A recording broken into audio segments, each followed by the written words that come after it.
bump and grind NASCAR Craftsman Truck Series is ready to take Homestead.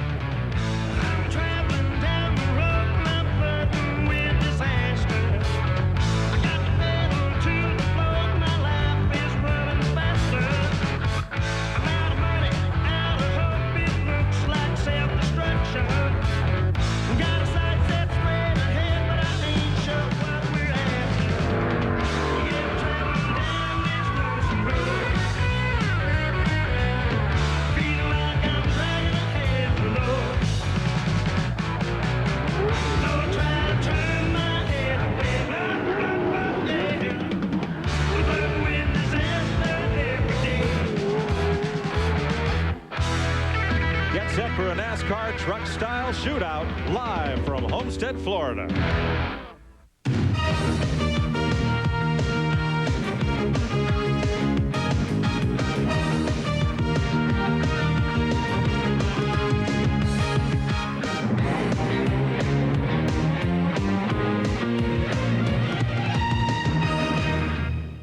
TNN Motorsports presents live exclusive coverage of the Florida Dodge Dealers 400 from the Homestead Motorsports Complex in South Florida.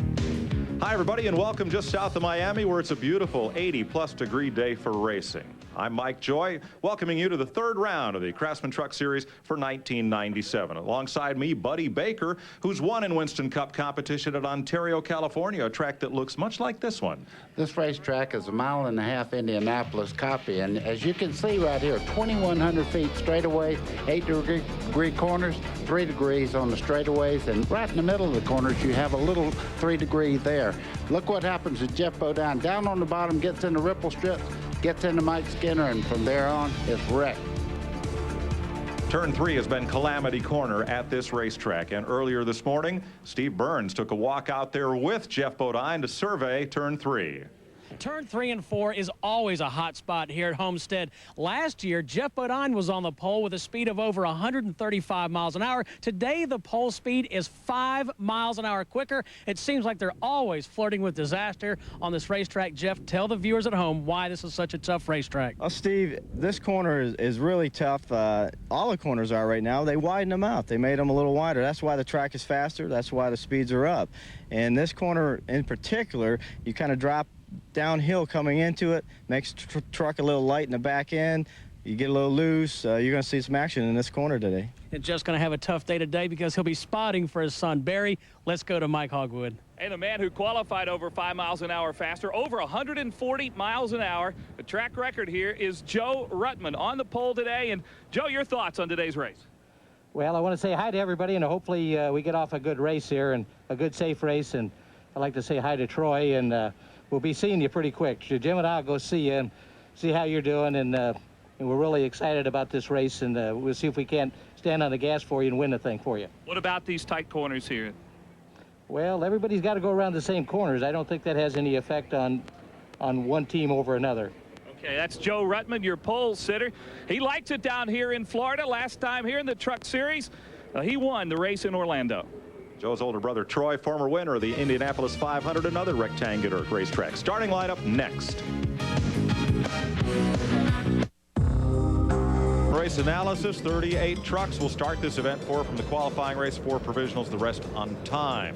85 laps to halftime, 167 laps is today's race distance. You're looking from turn number 1 up at the starting grid for today's race. Ford's on the front row. There's Joe Ruttman along with Boris Said, who competed yesterday at Sebring. Chuck Bound and Michael Dock in a Ford and a Dodge in row 2. Kenny Irwin Jr., Mike Bliss in a Ford. Rick Corelli's the fastest Chevy. He's 7th, along with last year's winner Dave Rezendes. Nemecheck and Bickle there in the 5th row. Tony Roper joins the series for Bob Revak and Barry Bodine, not Jeff. Tony Raines and Jack Sprague there in the 7th row. Butch Miller and Dan Press, a couple of veterans in row 8. Stacy Compton moves up to the Truck Series. In row 9, Mike Skinner makes a return visit. He was the inaugural champion. Last year's champ Ron Hornaday back in row 10 with Lance Norick. Kenny Allen and Rick Crawford out of the All-Pro Series. David Smith and Kelly Denton. One of the rookies, Toby Butler and Bob Keselowski's Dodge. Mike Cope from the Slim Jim Series and Jimmy Hensley. Lonnie Rush in the truck that Kenny Schrader was scheduled to drive here. Curtis Markham, Brian Refner, and Doug George in new rides for this season. Jay Sauter, who replaced Skinner in the Childress truck. Tammy Jo Kirk for Jeff Bodine. Rob Rizzo with that broken shoulder will start this race, and Brian Cunningham. Dennis Setzer and Randy McDonald, they made it in through the 25-lap qualifying race yesterday afternoon. They're rolling out for the pace lap. We'll be back for the start live from Homestead, Florida after this word. They touch. Resendiz and Sprague sideways across the line. Dave Resendiz wins. Sprague comes home in second spot. What a finish. What a finish. That was last year here at Homestead, the last lap. Dave Resendiz won it for Jeff Bodine. Today he's in a Chevrolet for a different team, and you'll be riding along with Boris Said on the outside pole. He's got Boris Badenoff on the back of his helmet. I like that. That's pretty cool. Second generation driver from the outside pole, driving for Ernie Irvin and Mark Simo. Mike Bliss driving the Ultra Wheels truck for Jimmy Smith, the Team ASC Wagner Brake Products entry. Mike Bliss carrying our onboard camera, and Lance Norick with a new sponsor, the National Hockey League. More on that a little later on. Now he's way back of the field because they have that second group being led by the pace truck at pit road speed 55 miles an hour. He'll catch up there in a bit to the front pack. Bob Keselowski driving the Dodge will be starting 26, and you'll be riding along with Bob. A lot of headroom in those pickup trucks. That's the Mopar Dodge. And Jimmy Hensley, the Cummins diesel Dodge owned by Richard Petty, who announced a second truck today for 5 races. Kenny Bouchard, the driver. Hensley with a hand in the air for 1 to go, and we'll go racing. He doesn't know if he can do it. Let's go pit side. Mike, NASCAR made somewhat of a surprise announcement in the drivers' meeting. There's a lot of nervous gas men on pit road. That's Tim Cleary. He'll be putting the gas in Jimmy Hensley's truck. Now they'll have one halfway break at lap 84, but they'll have to go. They can only go, 55 laps on gas. So you're going to see green flag pit stops here if we don't have a caution. So a lot of nervous guys here on pit road. Let's go to Mike Hogwood. Rob Rizzo in the 27 truck has a broken shoulder. He is going to try to make it to the first caution. He's going to drop to the back and try to hang on to the lead lap. Kenny Hendrick is here in the pits. He is ready to go, and he will be getting in the truck at the first caution or maybe sooner, depending on how Rizzo can do. He is in a lot of pain out there. Broken scapula, buddy. No fun. No fun at all. He cannot raise his right arm at all, and he says shifting is very, very tough. This part of the racetrack right here, Mike, when they go off in the corner, they keep so much momentum going into the corner. They brake lag just a very little bit. Momentum is everything. The truck is just about broke loose all the way through that corner. Tough racetrack to drive, and they're going to tear it up tomorrow morning at 6 a.m. We'll give you more on that story later as the Dodge Ram pace truck about to head off the speedway, and we're about to get the green.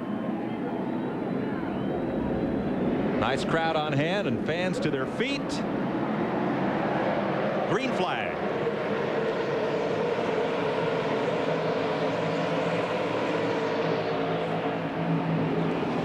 Off into turn 1 rolls Joe Ruttman with the lead. Round into 2. This is probably the only time that they'll be able to run 3 wide through the first corner. This is a very, very narrow groove. You can see everybody kind of sorting it out. This is down the back straightaway into turn 3. They'll go in wide and go right to the bottom of the racetrack. You can see what I'm talking about. The truck just starts sliding out towards the outside wall. As they come through here, keep as much momentum as you possibly can. Joe Ruttman, the LCI Ford of Jack Roush, the leader. And they're second place. Coming off down into 1. Boris Said holds off Chuck Bound in the X-Side number 99, also a Jack Roush Ford. Second place, Bound's going to get him. Yeah, Chuck has the inside groove there. That's a very fast way around. You can see that right now Boris said I'm not going to try that yet. Michael Dokken on pit road. They're going to go underneath the left side of his Dodge number 18 from Kurt Rohring. There's the battle at second place. Bound in second, pulling away a little bit from Boris Said. Kenny Irwin Jr., the 98, the Ray Bestis truck, moving in. Spin between 3 and 4. One truck at the back of the pack goes around. It is Brian Cunningham, the third generation driver. His grandfather, Briggs Cunningham, who won Le Mans, built his own race cars that he and John Fitch and Phil Walters drove to many world-class road race victories, but Brian spinning that thing into the fence is going to be okay, and we're going to stay green. Mike, that's that demon corner we were talking about, getting into turn 3. You just go in there with so much speed that once it breaks loose, you're in big trouble. Knock the tailgate not off it, but down, and it's going to take all the downforce off of Cunningham's truck. Green flag stays out. Second and third place battle, Chuck Bound leading Boris Said, whose father drove factory Cobras for Carroll Shelby's road race team and world competition in the 1960s. Said, a fair road racer himself, after qualifying, flew on up to Sebring, Florida to run in the 12 hours. He's part of the BMW team there, and just missed getting into the class leading car for the last driving stint. He hopped in the second car with a broken sway bar and finished the 12 hours in 4th place. Flew on back down here last night to drive for Ernie Irvin and Mark Simo. Wow. It looks to me like Chuck Bound is closing in on Joe Ruttman just a little bit as they come down the front straightaway. This is Chuck Bound in the 99 truck as they head down into turn 1. He's closed in about 3 truck laps. Ruttman won the pole by a full 0.2 of a second. Said was 0.2 faster than Bound, who was 0.2 faster than Michael Dokken. Dokken has already made a pit stop and fallen from the lead lap. Well, you can see that Lexan windshield vibrating in that truck as he comes by there.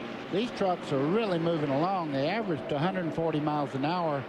Qualifying last year for the trucks was 135, so the track is 5 miles an hour faster this year. And as Jeff Bodine pointed out, they've widened the race surface by 24 feet to give a little bigger radius through the corner.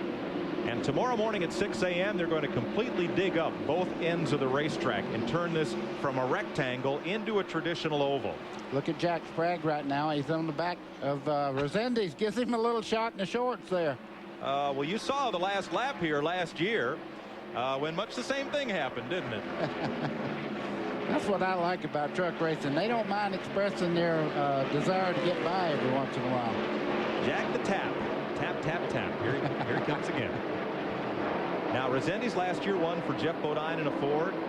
Charles Hardy, who was paired up with Bill Elliott in Winston Cup racing last year, now owns this truck team, and Resendiz has moved from Bodine into this Chevrolet sponsored by Ortho Lawn Chemical. Sprague will get the spot.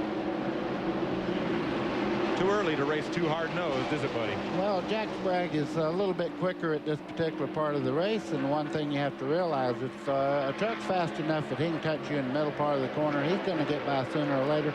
It's best to let him go on, and you make an adjustment when you make your first stop, and maybe that truck will be better than Sprague later on. So Joe Ruttman has a 2-truck length lead. His Roush stablemate, Chuck Bound, rides in second. Boris Said is third. We'll be right back to Homestead after this.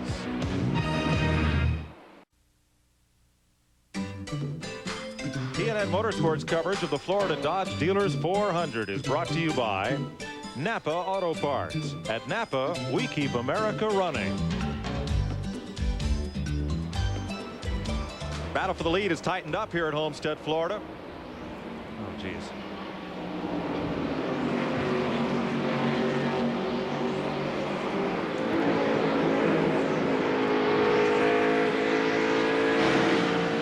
Let's go to Steve Burns. And we're back with Michael Dokken. Michael, you had a great qualifying run. What happened? Clutch burned up on us in the start. I don't know why it burned up, but we're going to have a good truck today. I thought we had a chance at the win, but the Dana Dodge was running good in practice. It unloaded fast, and we just got to find out why the clutch burned up. Can you get back in? Yeah, we're going to get it back in, try to get some points. Down to turn 1, Boris Said, and the number 44 went looking for second place on Chuck Bound. Couldn't find it. Well, Chuck was real fast for the first couple of laps, but he's dropping back. I can't see anything as far as handling, as far as the way his truck looks coming out of the corner and all. But Boris Said has turned the wick up just a little bit and is running Chuck Bound down. A little further back, looking for Jimmy Hensley there in the Cummins Diesel Dodge, number 43. Battling with number 3, that's Jay Sauter. They're racing for 23rd position. The view from Jimmy Hensley.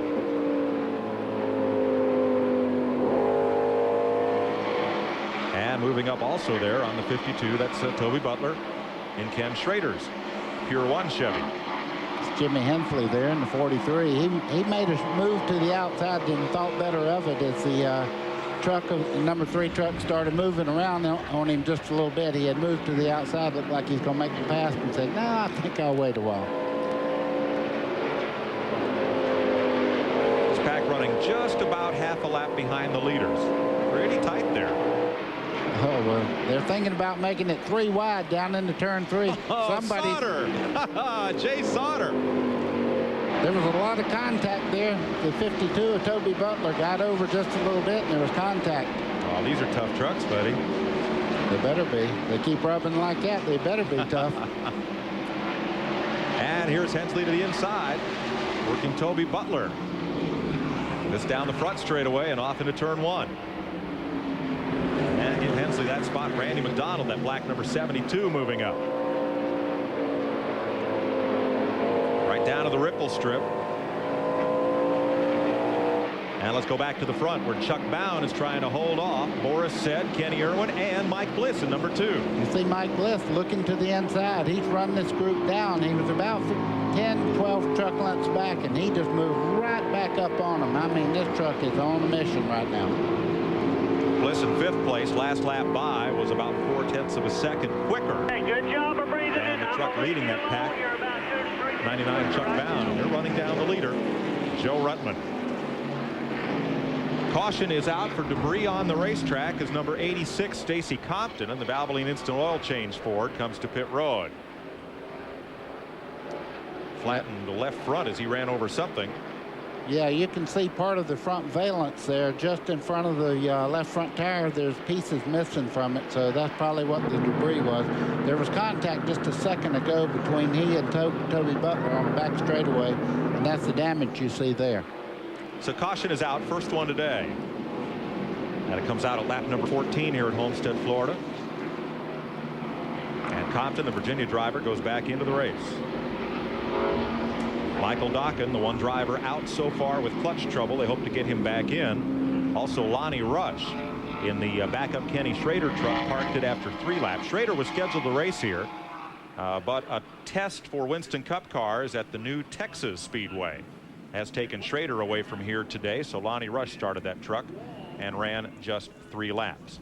Later today on TNN Motorsports, in fact, immediately following, well, not quite immediately following Homestead, but at 4 p.m. more live racing NASCAR action. The Busch Grand National drivers try their luck in Las Vegas with several Winston Cuppers in the field. It's the Las Vegas 300 coming up at 4 later today here on TNN Motorsports. And tonight, NASCAR Garage, a weekly half-hour look behind the scenes at the people and machines of NASCAR racing, 11 p.m. Eastern Time. You're riding with Lance Norrick, and you see the logo of the National Hockey League on the front of his truck. Had dinner with Lance and his dad last night, and they're really excited about the opportunity to get hockey fans involved in this mostly summertime sport. And the NHL feels that race fans, well, that they'll be drawn to the unpredictable action of Major League Hockey. Should be an interesting matchup. If he hits the wall, we'll try not to say slap shot, okay? Here's Mike Hogwood. You guys were talking about Stacy Compton and Toby Butler. Well, this is the end result. Compton cut down a tire, and this is no fun to run on, and that's why he came into the pits and why there is caution out on the speedway. Let's show you what happened to Stacy Compton. You see he's already run over it, and away it goes. Mike, that is because he and Toby Butler got together. You could see on the wheel, on the outside of the wheel there actually the contact between the two of them cut into the wheel and flattened that tire later on. So repair work continues. And also in the pits right behind is the number 17 of Rich Bickle. The Sears Diehard truck owned by Darrell Waltrip, and working on the right front of Bickle's truck. Now, the new rule that Steve Burns spoke of at the top of the show, in effect for Homestead, is that we will, of course, take the halftime break. That's kind of unique to the truck series. But last year here at Homestead, at about the 50-mile mark, we would take competition cautions to fuel the trucks and put them back out on the speedway in the order in which they came in. That is no longer the case. If you need fuel, come in and get it. Go back out where you were running, just like in a Winston Cup race. But on those pit stops, you're allowed only to change or to add fuel and make chassis adjustment. No tire changes permitted until halftime. Well, Rich Bickle just stopped. He might have had a little pushing problem or something. Took care of that, took on fuel, and now he's back going again. The only thing they can't do is, like you said, change tires. So right, that's not permitted until halftime. Mike Hogwood. The Rich Bickle truck, there was a problem with the sway bar. He came in, he got it repaired, he's back out. He should be okay, but he lost some valuable track position. A lot of the teams were kind of wondering who they would have to fuel the cars as we see Rich Bickle coming back up into line. Dave Rezendes was asked who was going to fuel the truck. He says, well, there's only one guy here with any fuel experience. He said, and that's me. So I don't think Dave was going to get out and gas it himself, but he was thinking about it.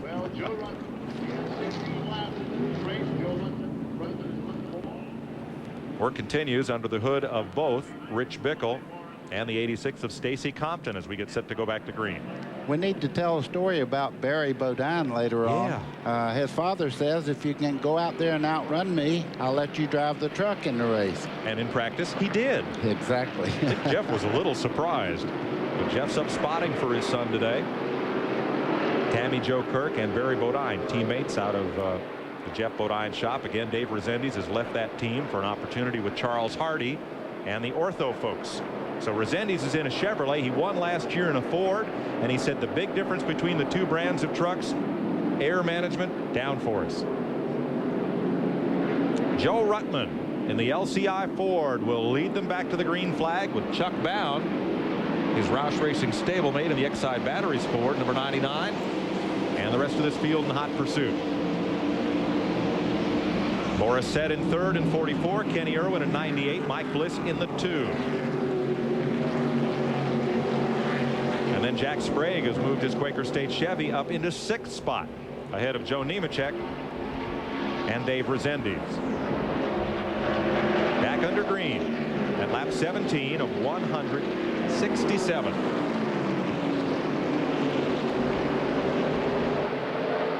Little infighting there. Dan Press in the 75 going way high on Tammy Jo Kirk, who's going to bring that or excuse me, that's Barry Bodine bringing the 07 to pit road. 3 wide down the front straightaway as Kenny Irwin has Mike Bliss underneath, and here comes Sprague. Boy, Jack Sprague is not wasting any time. You can see him going by Irvin there on the inside, just kind of muscled his way through. Jack Sprague's really moving well right at the moment. You were riding with Boris Said, who got dropped back a couple of spaces there. Tammy Jo Kirk had been running the number 07. Barry Bodine has it today. They put the 7 on Kirk's truck to make sure that if she failed to qualify, she'd have a provisional to get into the race, because the number 7 has enough car owner points from the previous season. 3 wide again down the front straightaway as the leaders haul off into the corner. Here's your Napa Field standing update. Napa, we keep America running. Here's how they're running. With 149 laps to go. Whoa, check up. Wow. One slow truck right there. That's Smith, number 22 there. You could see he just got caught up in a kind of a chain reaction deal, and you can see a lot of damage to the nose of the truck there. David Smith, the High Tech Motorsports, number 22 Ford, getting caught up in one of those accordion style chain reactions. Somebody got loose at the front of that pack. By the time it got to David Smith, there was no place to go. Caution is out. Second time today, comes out of lap number 19. So Joe Ruttman leads him across as Chuck Bound moves up to second, Mike Bliss to third, and Jack Sprague has put his Chevy in fourth. Second caution of the day for a crash between turns 1 and 2 in the short chute here at the west end of the Speedway. Let's pick up what happened here. One slow truck way to the outside, buddy, and one has already spun there and gotten going again. You can see David Smith there in the 22 coming across. Oh, he gets right in the side of a truck going down, really down on the escape road, but there was no escape. Here you're looking for Boris Said as they went 3 wide down the front straightaway. That's Kenny Irwin in the middle of that sandwich. John Nemecheck, and he checks up. And he was the truck that spun, Boris Said. That's triggered that whole incident, and he grabbed a gear and drove away. Now here's another look at it.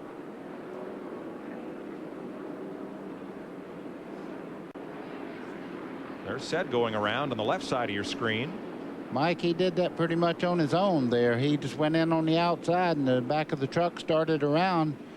That happens on flat corners when you go in that hard on the outside. The groove is very, very narrow in the center part of each corner. Rich Bickle here has made several pit stops. Mike Hogwood, what's up? Told you the problem was a sway bar. It's worse than they thought. The sway bar arm is broken. They have begun replacing it, and they're going to have to bring him in a couple more times. It's going to be a long day for Rich Bickle with this sway bar arm broken as they try to replace it here during this caution. Steve Burns? And Lance Norrick was just in moments ago. Mike, you were talking about him. They wanted to make sure they didn't have any sheet metal rubbing on the tires, and they also topped off fuel. Barry Bodine is back in. They had a flat right rear tire. And also we want to mention, elaborate about this fuel window. You probably won't see any of the teams start to pit for gas until lap 30, because remember, they can go 55 laps on a full fuel load, and the window, the halfway break, is 84 laps. Thanks, Steve. Finishing up this second caution period, they send Bickle back out and will come to green this time. What would it be like here, buddy, to run one of these trucks without a front sway bar? Well, the biggest thing, it'd be okay getting in the corners and all, but if you ever turn back to the right and it unloads and jumps over on the spring without the sway bar managing the transition of weight, you're in big trouble then. Okay. Joe Ruttman brings them down. He's led every lap so far from the pole in that yellow LCI Ford. Yellow nose, black tail to that truck. And Mike Skinner has moved up a bunch. He started way back in the field in 18th. He's up to 7th. Yeah, and that blue truck you could see way on the outside there, that was Ron Hornaday. He was making a run up through there like crazy. And Hornaday started 19th. There's that number 16 Napa Chevrolet of Ron Hornaday. And Dan Press, who was formerly Hornaday's crew chief in Winston West, right behind him. We'll come up on Brian Cunningham there, who had an early spin. Oh, can you make it to the inside? Yeah, on the outside, too. You see Dave Resendiz went on the outside there and really made a nice move there, though. Hornaday had passed him, and then Resendiz run right back by him on the outside. Look at this, 4 wide down the back straightaway. Somebody has to give there. Right behind the 20 of Butch Miller. Boy, action aplenty on these restarts. Rick Corelli there in the 6th, the Remax Chevy. Works around the lapped truck of Stacy Compton.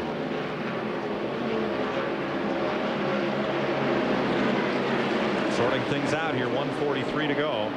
You see Stacy Compton there. He had problems earlier in the race and had a tire go down and had a lot of damage to the left front corner of that truck. He's really out of contention right now. He's just making laps. 4 trucks in the lead draft. Then a little bit of a gap. We'll check on number 27, Rob Rizzo. He was going to come in on the first caution flag and give way to Kenny Hendrick. Climb out and nurse that ailing shoulder. A broken scapula in a practice crash here on Thursday afternoon. Mike Bliss and Jack Sprague, 3rd place. Bliss in a Ford, Sprague in a Chevy. Yeah, these guys are going at it, and just behind them, a guy's beginning to rumble that they don't want to see get up towards the front. That's Mike Skinner. He is really making a move right now. Started 18th, has already moved to 6th. Skinner in unfamiliar colors in this series. He's, of course, Winston Cup racing full-time this season. But he's going to run an occasional truck race. His white number 93. That'll be Skinner's truck when you see it. 26 laps complete at Homestead, Florida, and Joe Ruttman is opening up a pretty good lead. We'll be right back after this. To be the man in white in this series after seeing that black number 3 with Skinner aboard win a championship and a lot of races last year. Proven color means absolutely nothing. It's the driver that counts. You're right. All right, let's check with Mike Hogwood. Rob Rizzo has gotten out of his truck. Kenny Hendrick is in it. And you talk about courage. This man with a broken scapula ran almost 30 laps here. How you feeling? You know, I'm a little bit sore. I figured we just start the race, and I taped up my back and my shoulder, you know, hoping that the pain wouldn't bother me that bad.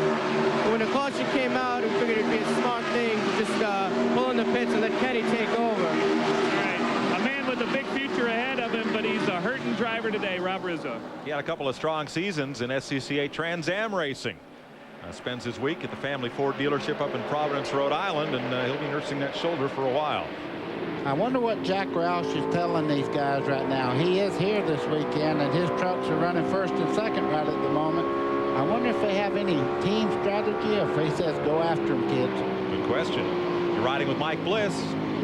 Jimmy Smith's Ultra Wheels, ASE Ford. Running there in third place, down to the ripple strip, sweep back off, back straightaway. Palm trees lining it. Buddy, if this isn't one of the most beautiful race courses in the whole country. It really is. You hear us talking a lot about beautiful places, but I walked in the infield yesterday and kind of looked up and I went, wow, ultra nice. Ralph Sanchez has done just a tremendous job of building this complex, catering to the teams and competitors' needs, and making it very fan-friendly down in the infield near the garage area. It's a great place to watch a race, too. You know what I like about this track? It's the driver's track, too. Even though they are going to change it after this event, boy, it's an awfully nice racetrack. It reminds me of Ontario, Indianapolis.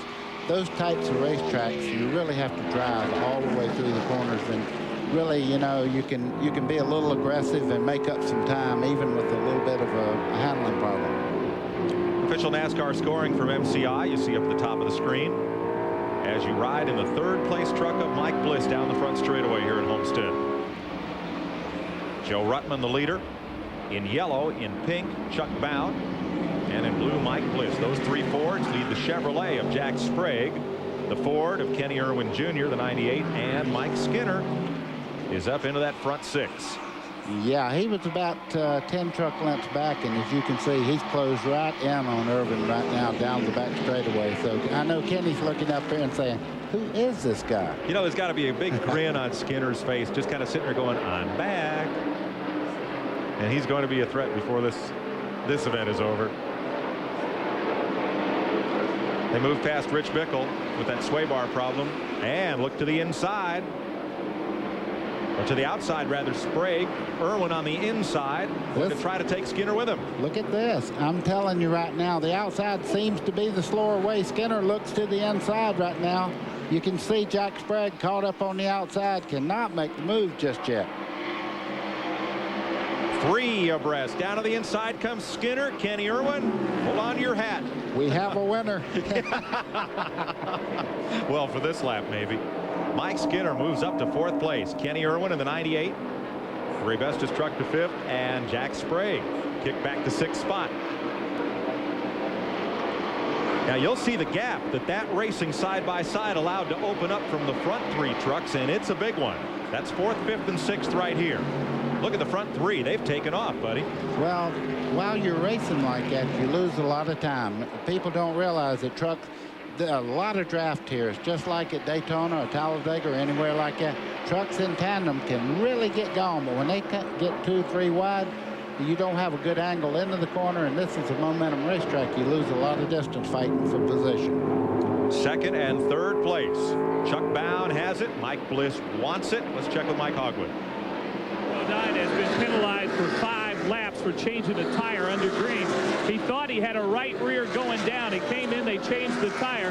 The NASCAR inspectors took a look at it, and it was not flat. Barry Bodine penalized 5 laps. That's the rule in this series. No tire changes during the 2 competitive halves of the race, only at halftime, unless a tire is completely flat, and the NASCAR inspector will then call to the tower and say tire change approved. In this case, it was tire change negative for Bodine. 37 laps complete. Joe Ruttman now leads from Mike Bliss and Chuck Bound. We'll be right back.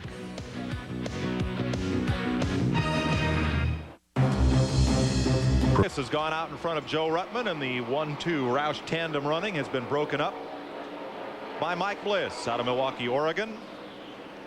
Barry Dotson, the crew chief on that truck, number 2, and I tell you what, he just thinks that Mike Bliss is the greatest driver he's ever worked with. He really thinks he has the talent to just do anything he wants to in motorsports, and you can see right now, very competitive. He understands.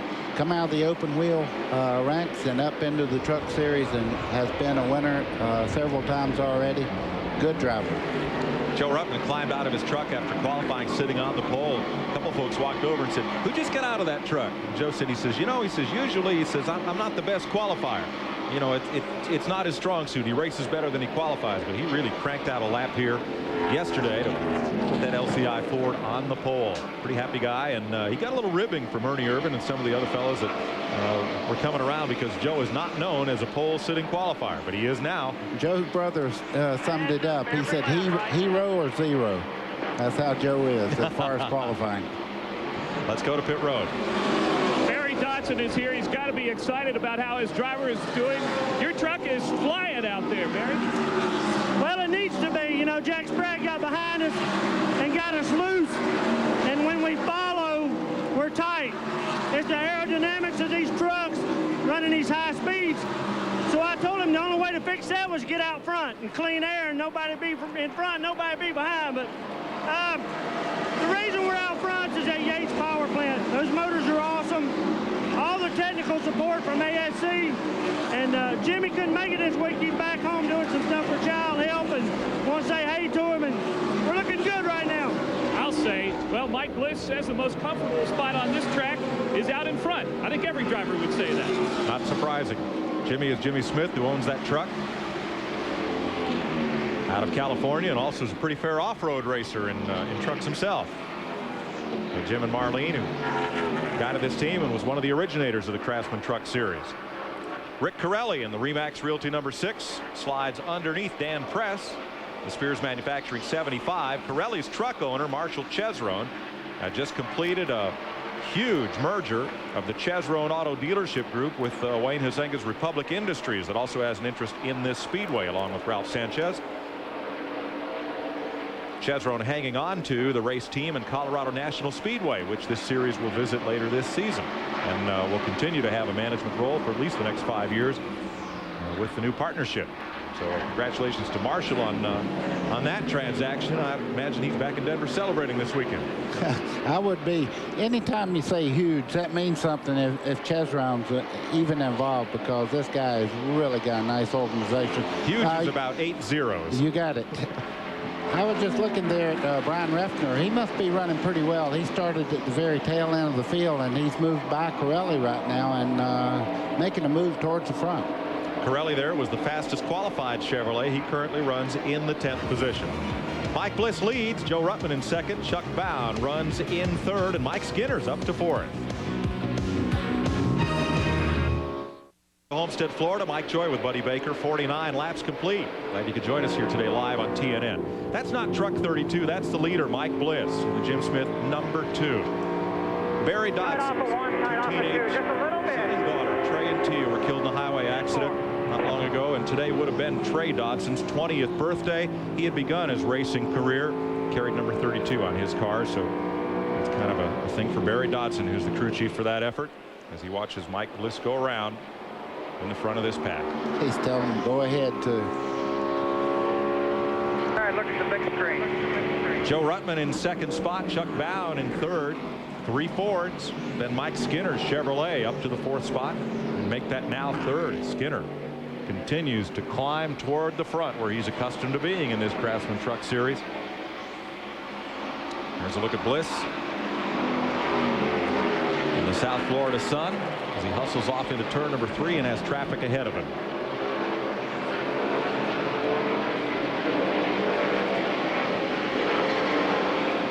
That's number 19, Tony Raines, in the Dodge, the former last year's ASA champ in the Pennzoil Dodge, and Brian Cunningham to the outside in 57. Cunningham's truck wounded from a lap 2 crash in turn 3 that did not bring out the caution. Yeah, that truck does not have as much rear spoiler as it really needs to get around here. After hitting the wall, it bent the back of the truck down, so pretty much out of it. 5th place at stake here, Kenny Irwin Jr. in the Ford, and the 24 is Jack Sprague, the Quaker State Chevy. Green flag pit stops new to this series have started. You see Irwin is dropping down at turn number 3. He's going to pit this time, and the leader, Mike Bliss, is coming in as well. Here's Mike Bliss in. Green flag, gas, and adjustment only. Joe Ruttman is right there with him. From that line on, 55 miles an hour is all he can run down pit road. Something new, too. Most of these guys have never made a gas stop under the green. Mike Bliss rolls to a stop. No chassis adjustment. Fuel in. And away. Chuck Bown is in. Kenny Irwin Jr. Kenny Hendrick is in. There's Ruttman's truck being fueled. Steve? Yeah, and this is hold your breath time. In fact, Rich Miller, you saw him grab the second can of gas. These guys are not experienced gas men. They're getting their experience on the job. Chuck Bown is gone, and now Joe Ruttman. But a lot of nervous teams down here as these green flag stops begin. Teams had an inkling of the new procedure earlier in the weekend, which was officially unveiled at this morning's drivers' meeting.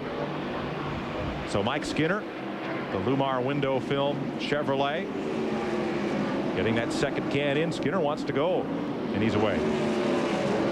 Mike Cope is in. 55 down pit road. Ron Hornaday makes his stop. Mike Hogwood. Ron Cohen is the fueler for the Mike Bliss team. Barry Dodson told him he had to get one can in, but he had to get all the can in. He did it. The entire rest of the crew applauded this pit stop. It's the first time this team has ever done anything like this under green, and they did it flawlessly. They kept their driver out there. Truck Series, the drivers made their fuel stops and tire change stops under caution or at halftime. So this is something new. Jack Sprague is in for his stop, buddy. Mike Bliss has picked up about a full straightaway over second place just on that one stop. What a great stop for Mike Bliss. Right now, he is making everybody look pretty bad on pit stops. Jimmy Hensley is in. Rick Corelli makes his stop. There's Hensley, top of the screen, coming out. There's Corelli on the right side of your screen.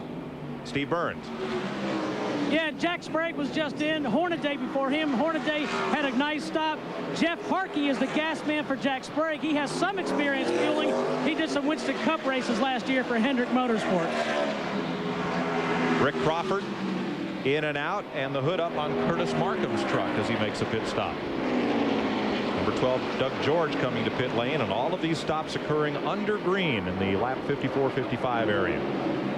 Here's Jay Sauter, and he'll get a chassis adjustment on both rear sides, buddy. Yeah, you can see him take a round out of the right rear. And they also had the wrench at the left rear. I would just speculate they probably put a roundabout in the left rear. They must be a little bit on the loose side. Sauter back into the fray, came in the pits in 10th position.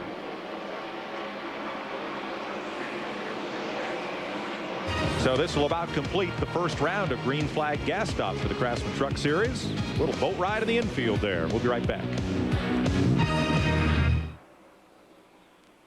Check out NASCAR online before, during, and after the race on the World Wide Web at NASCAR.com. It's your 24-hour NASCAR Garage Pass. Riding along with Bob Keselowski as he pulls down on Ron Hornaday, the defending series champion. Here's Steve Burns. Hey, Mike, some interesting strategy down here in Jack Sprague's pits. I was watching the other teams as they came in. Everybody else put in 2 full cans of gasoline. Sprague only took 1. They came in 7th. Now they're running 3rd, so they picked up track position, and they're pretty certain they can go the distance to halfway. Mike Hogwood. Rich Bickles having one long day. We told you about the sway bar problem earlier. He had a left rear tire go down. He just had to come on pit road and get it changed. 24 laps to halftime. Here's the lead battle. Mike Skinner had the fastest pit stop and took the lead from Mike Bliss. But Bliss has run him down quickly, buddy. I tell you, Bliss was about 10 truck lengths back. You can see right in this particular area, getting off the corner, extremely strong. First and second place, and they're about to come up on a group of trucks that are racing hard at the tail end of the lead lap after these pit stops. You can see Skinner going down in the corner. Now watch how he closes in as they get into the corner. You can see Bliss run right up on him. He closes in some 3 truck lengths every time he starts in the corner. Skinner picks up a little down that 2,100 foot back straightaway. And they'll come up on lap traffic here in probably just one more lap. Short chute between turns 3 and 4. Back to the front straightaway.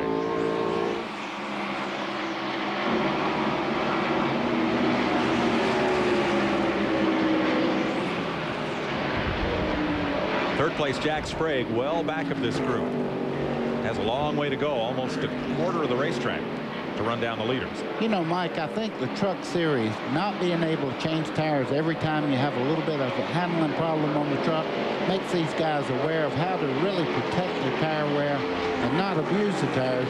These guys really, when they move up in the Winston Cup, they'll be better drivers because they don't have that cushion that, okay, if something's wrong, I'll change for all 4 tires and that'll fix my car. In this case, in the truck, you can't change, so you learn to protect everything on the truck and drive a little smoother line. These guys are good racing drivers. It's a good rule for this series, buddy. Not just to, Brian Cunningham has gone into the inside retaining wall, and caution comes out at lap 63. The third-generation driver who finished 7th here in the Indy Lights race just a couple of weeks ago. Has it in the fence. And track truck going to his aid. Third caution of the day. I was saying that the savings is not just in the cost of the tires that you might otherwise change in each pit stop. It's in the savings of the cost of having experienced qualified tire changers that you'd have to bring to the racetrack to pit these trucks under green. And you can see that Brian has shortened up the nose of his Chevrolet. It's a little one like the one that banged into us yesterday afternoon. We'll be right. We'll be right back. We're working. It's for Brian Cunningham's crash down in turn number 3 into the inside retaining wall. And a couple of trucks have made pit stops. Mike Skinner got a splash of gas, and Bill Sedgwick is back in for more sway bar problems. We're under this third caution flag as we're about 20 laps from halfway. Let's have a look at this week's Dodge Innovation in Racing. In 1997, Dodge is making a huge commitment to their motorsports program. Each week, they send engineers to the track who specialize in aerodynamics, chassis, and horsepower. Proof positive of their commitment is young Michael Dockin. He sat on the pole at Tucson. Here today at Homestead, he starts from row 2. Michael, give us an example of how Dodge has helped your program. Dodge has really helped with the horsepower and the aerodynamics and chassis. We worked earlier Monday and Tuesday really hard on the chassis, trying to get the chassis real good for this weekend, and they've helped us out quite a bit. And Dodge hasn't run a race in 20 years, so hopefully they put a contingency. If we win a race today, we can win a brand new Dodge Ram full-size truck. Pretty neat little incentive. Buddy, I love this place. This is the only racetrack in the country with its own built-in beach that I know of. That's pretty cool right there, I got to tell you. That's pretty cool up here, too. Hello. Wonder what position they're running in. Don't go there. Maybe after the race, okay. 66 laps complete. Lap 84, roughly, will be halftime. Tony Raines is in with the hood up on the Pennzoil Dodge. Hasn't been a great day for Kurt Rohrig's team, with Michael Dockin already out of the event and Raines in for an unscheduled stop. Also Randy McDonald making a pit stop. Looks like the light is out atop the safety truck, and we'll get back to green this time by as they form up double file. Mike Bliss is the leader now that Mike Skinner has come pit side for a splash of gas. Mike Skinner might have just cheated just a little bit on the fuel mileage deal there, you know, to lead that part of the race there, but he did come back in and get a splash. Jack Sprague's in second here. I guarantee you it's going to tighten up for a while here. 21 trucks on the lead lap as we come back to green, and Sprague wants the front spot. That's what I was telling you. Jack Sprague does not like to run second. Down in the corner, boy, he made that look easy. Jack be nimble, Jack be quick. Jack be the leader. And quick. He and Mike Bliss got a good jump on the rest of the field as they round off turn 2. Chuck Bound in third. Look at Mike Bliss. He drove right back by as they come off the corner, made that move back into the lead.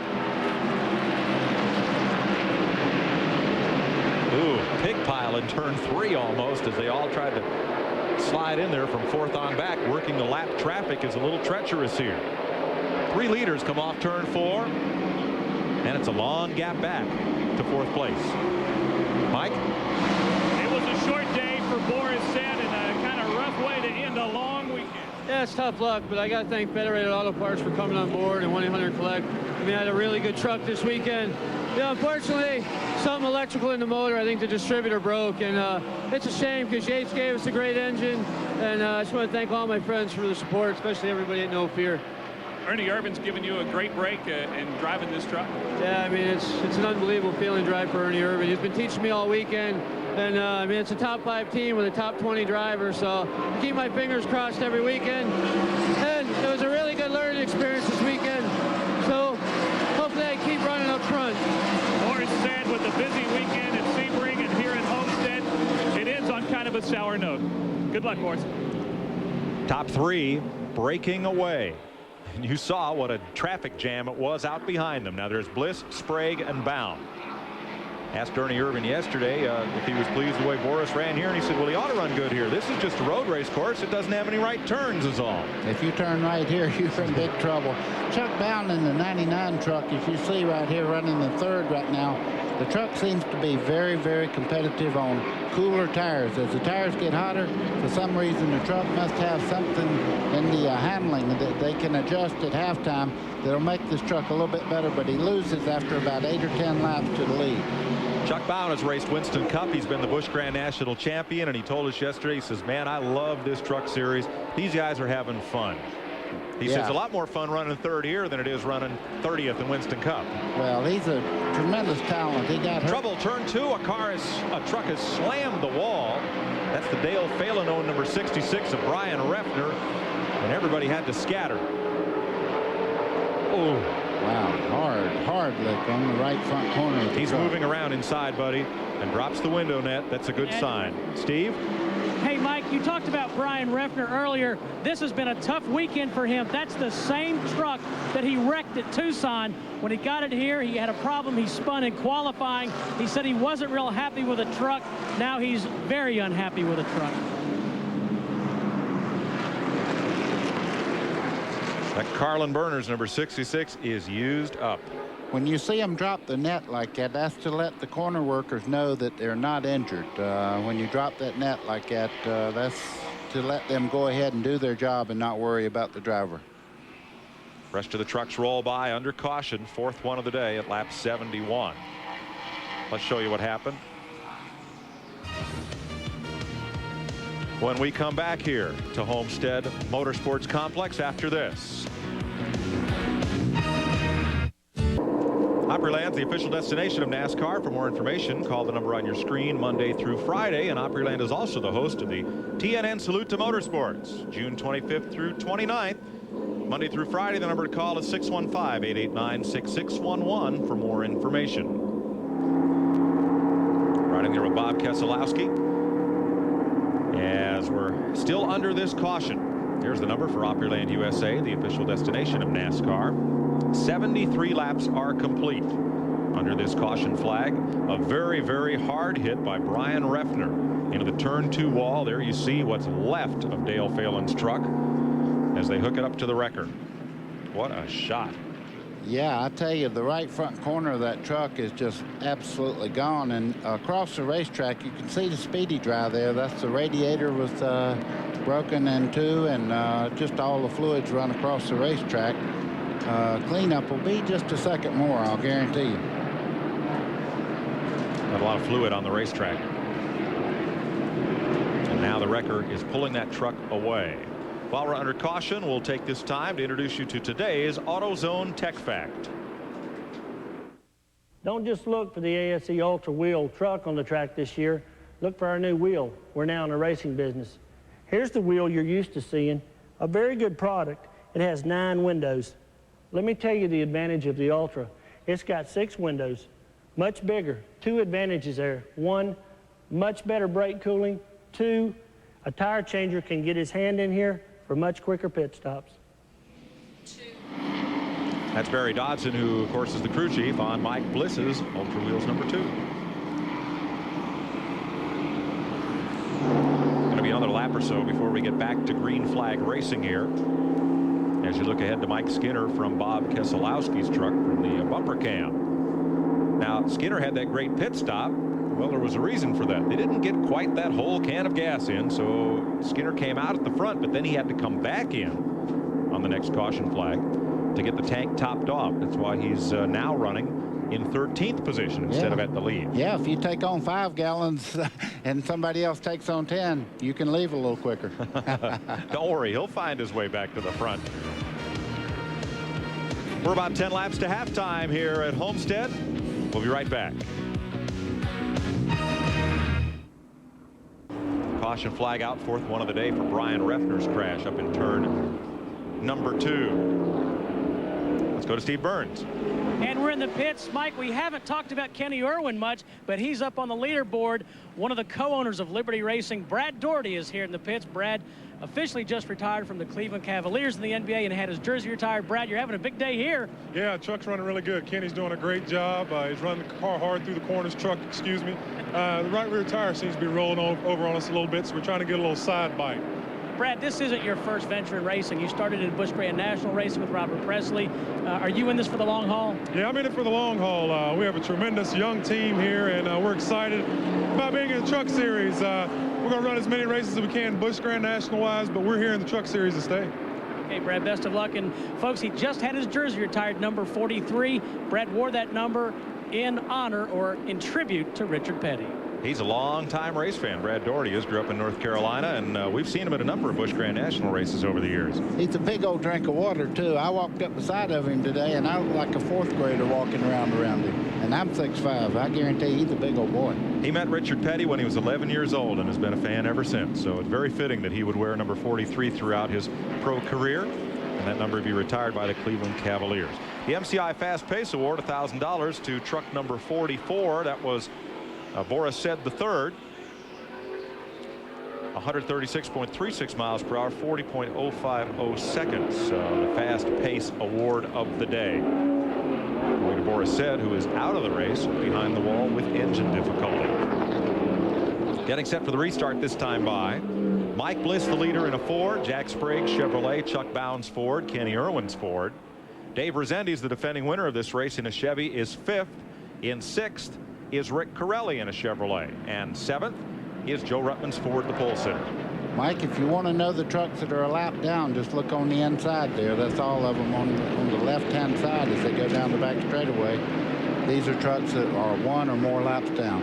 So as we get set for the restart, in 8th is Jay Sauter, in 9th is Toby Butler, Ron Hornaday is 10th, Dan Press is 11th, John Nemecheck 12th, 13th is Mike Skinner, 14th is Bob Keselowski, and 15th is Rick Crawford.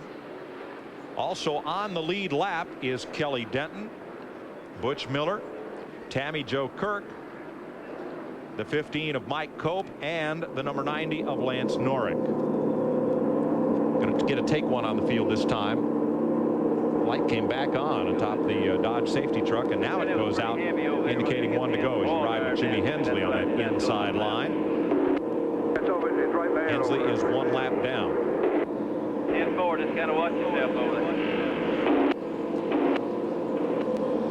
That was a good shot of the caution lights. You have those at different spots around the racetrack, and if you see that yellow light flashing, like right on the right-hand side there, you can see it.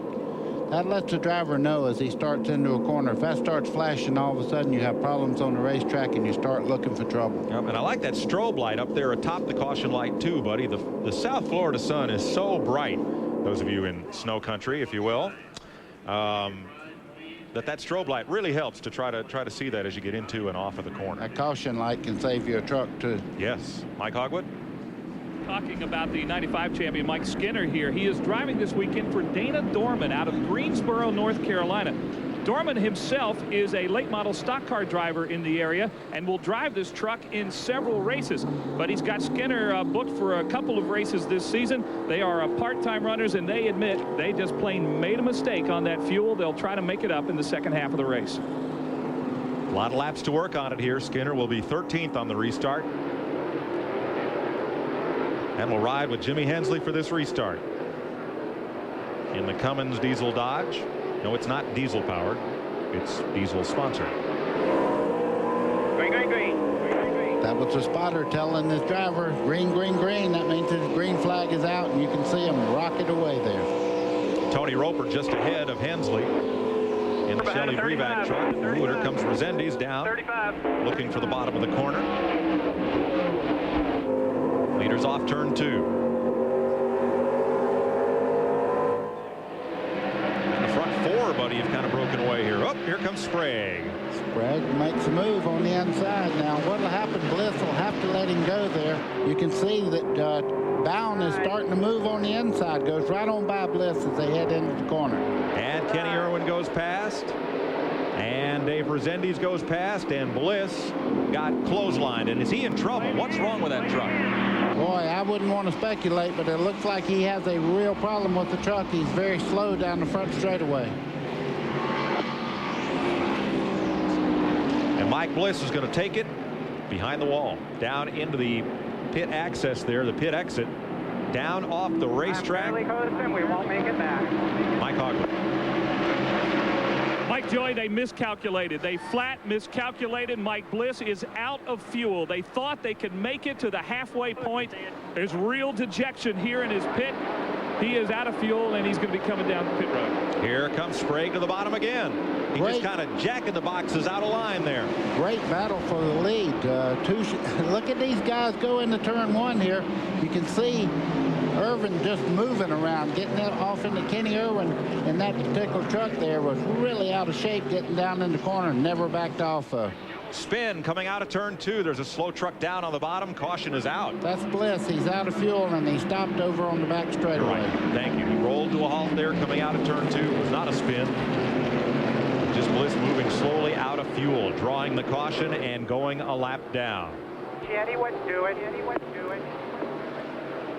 You see him waving his hand there. That's to let he was trying to get somebody to come and push him. I think, buddy, he was motioning for help. I think he's going to get help, but it's going to be from push truck. It won't be from one of these trucks. I think after the caution, they might have been trying to line up somebody to push him back to the pit. And it'll have to be the safety truck. So Mike Bliss loses a lap. He's wanting to push, and this guy's going by him. Not a happy camper right there. Little language problem here, but that's okay. And he may lose another lap. Please,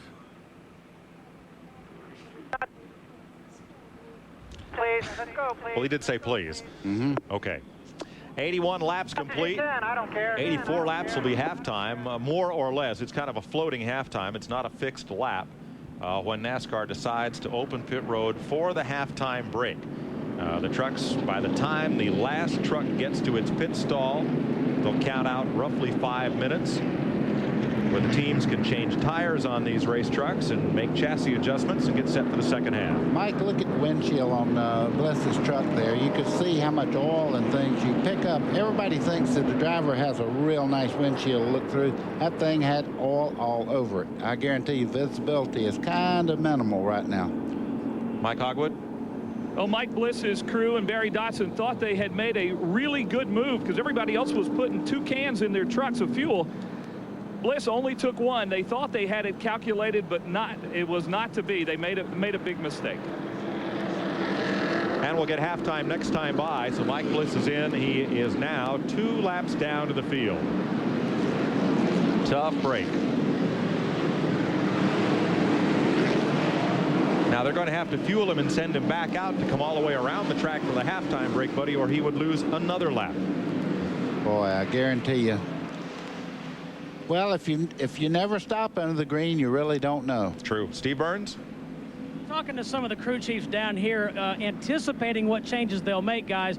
I talked to Gary Showalter, the crew chief on the 98 truck.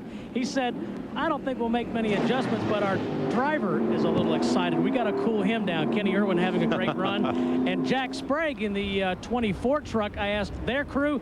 They said they might take a little bit of bite out. It's a little bit tight. But the big thing is Jack Sprague has been complaining of having something irritating his eye since lap 20. So they're going to try and flush his eye out. Tough break there. Mike, a lot of times when you have a lot of oil dry on the racetrack, you'll get a couple of those little slivers up in your eye there. They're going to the break. I thought we were going to get green next time by to start to reach for the flag, but now we will stay under caution, and we may hold this caution to the halftime break. That is what's going to happen. They're going to call halftime. Instead of going 2 laps under green to halftime, I would have finished me story. Well, then go right ahead. I thought we were going green too. I cut it short, but what happens, you get a lot of that oil dry flying around inside the car, and it can get up under the corner of your goggles every once in a while and get in your eye. And there's nothing more irritating than something that's supposed to take all the moisture out of something right there in your eye. You got that right. You had a couple of laps around here this morning in one of those Dodge trucks. What's this place look like from the driver's seat? Looks like someplace I would really enjoy racing, I'll tell you. It's the type of racetrack that real race car drivers, like all these guys out here, real competitors like to drive, because you can influence what the car does by the way you enter the corner, the way you come off. And if you have a handling problem, you can change the apex that you take going into the corner, maybe a little wider, and then turn directly into the corner to take up for a push or a loose condition. I found it a real fun track to go around, but I found it difficult going into turn 1. You can't see turn 2 because of those infield walls. It's you don't need to see that far. You're not there yet. Well, I didn't have a spotter yet. You're right. Thursday night, Lance Norrick's team unveiled their new sponsorship for 1997. They're at the Florida Panthers game. There's the Panther riding along with Lance out on the ice at the NHL game. Good thing he didn't do any burnouts there. That would have been the end of the hockey for the evening. But between periods, they unveiled this brand new ice sculpture paint job. They'll have a Stanley Cup paint job a little later in the season, as Lance will represent the National Hockey League. Is that a goalie's helmet? I don't think so. It's a Simpson. Maybe a goalie ought to try one of those. But the NHL hopes to attract some summertime NASCAR fans to their sport full of unpredictable action, and vice versa. Should be a neat pairing up. We're looking forward to it. That Panther looked a little bit like one of our pit reporters. I shouldn't have said that. But you did. It's halftime, thank goodness, here at Homestead Motorsports Complex. 83 laps complete, and everybody is in for the 5 minutes worth of halftime changes on these trucks. Let's go first to Steve Burns. And Jack Sprague is, again, we said, complaining of having something in his eye. Howard Chipwash, one of the motor tuners. Jack is spraying water in his eyes. He's got an entire bottle. See if we can get a word. As I said, he's trying to clean out his eyes. Jack, how are you feeling, first of all? I didn't hear you. How are you feeling? Are your eyes all right? Yeah, I got a lot of trash in them right now, but hey, the guy's doing a great job. The Quaker State Chevrolet is running good. It's just a wonder we can even play with these Fords, but we're being able to. I'm just terrible loose having to deal with them, but as long as I can keep it off the wall and keep it from spinning out, I believe we'll be all right, but I'm having to drive it way over the edge. All right, guys, we've got to scoot out of the way. They're going to change left side tires. Let's go back upstairs. Thanks, Steve. You can see what a flurry of activity that is down there on pit road as the teams try to get tires, chassis adjustments made in 5 minutes worth of halftime. We'll check on them when we come back.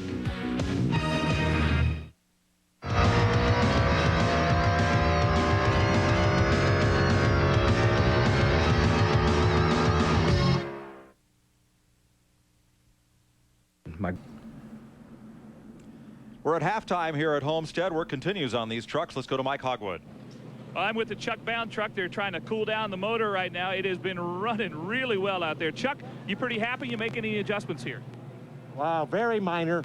It mostly depends on how much green versus how much yellow. I think in a long green I'd be okay, and that's what I'm adjusting for. But, you know, there's a lot of good trucks out there. I'm just glad I'm in one of them. What about the second half? What are your thoughts? And what about this fuel stop under green? I'm not going to do much different than the first half. Just run as hard as we can and try to take care of everything and see if we can have something for them, get lucky at the end, try to win this thing for Exide and Roush. Chuck Bound, very happy with his truck, just cooling off here at halftime. All right, let's go to Steve Burns. And a quick update, Mike. Kenny Irwin, they have a portable fan plugged in here. They're getting as much air as they can on Kenny Irwin. As I said, he's overheated. The truck otherwise is in good shape. Just the driver a little bit overheated. Warm day here in South Florida at the Homestead Motorsports Complex. Nice crowd on hand and pretty busy down along there on pit road. We'll update a little further when we come back to Homestead. It's halftime here in the NASCAR Craftsman Truck Series. Part of TNN Salute to Texas. The Pennzoil World of Outlaws battle it out in the Devil's Bowl Spring Nationals from Mesquite, Texas, live at 8 Eastern Friday night on TNN Motor Madness. And the next NASCAR Craftsman Truck Race on TNN will be Sunday, April 20th out in Phoenix, Arizona the Chevrolet Desert Star Classic 300, 4 p.m. Eastern, April 20th, here on TNN Motorsports. Welcome back to Homestead Motorsports Complex. Mike Joy, and alongside me now the promoter of this beautiful facility, Ralph Sanchez, previously with the Miami Grand Prix, and then took this section of hurricane-ravaged South Florida and built a show place for motorsports, a great facility to televise from and to walk around the pits. It's very fan-friendly, and tomorrow morning you're going to tear it all up. We are. Tomorrow morning at 6 o'clock in the morning, we're tearing down the walls on the outside of the short chutes, and we're going to make this a true oval rather than a quad oval. An interesting racetrack to drive in its present configuration, but changing it into an oval.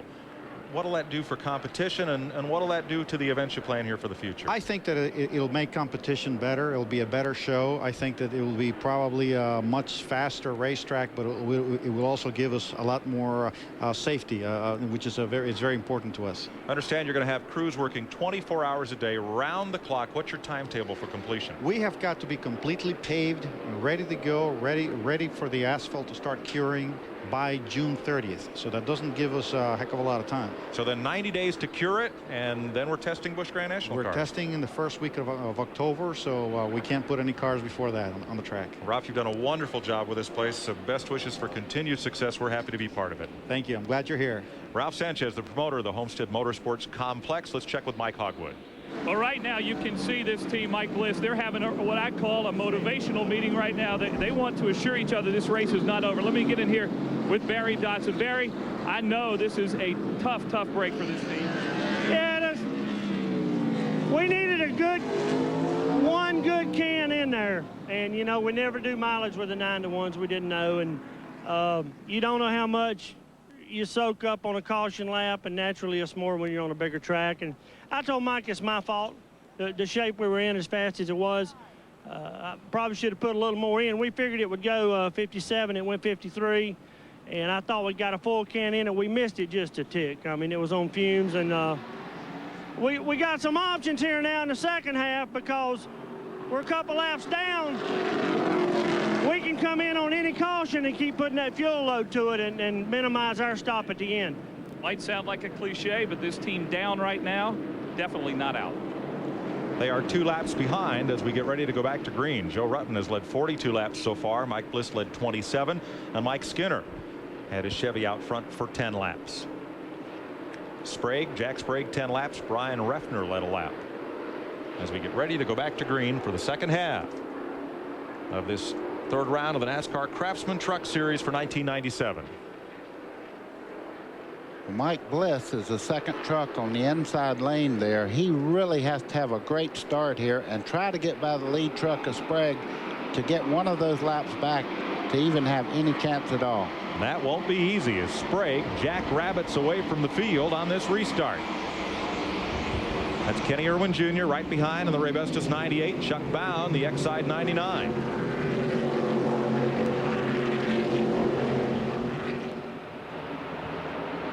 Field shuffles out, dealing with the lap trucks. And it's a 4-truck breakaway at the front of the field, including this man, Mike Bliss, who's trying to get 2 laps back from the leaders. You can see everybody's on fresh rubber right now. The tires are great. Everybody's handling very well. And right at the moment, I wouldn't say anybody has an advantage. Later on, as the tires get worn, get a little slicker, you start sliding around, then the better handling trucks will move to the front. Not that one leading right there is not a great truck. Jack Sprague has won a lot of mile races in the truck series.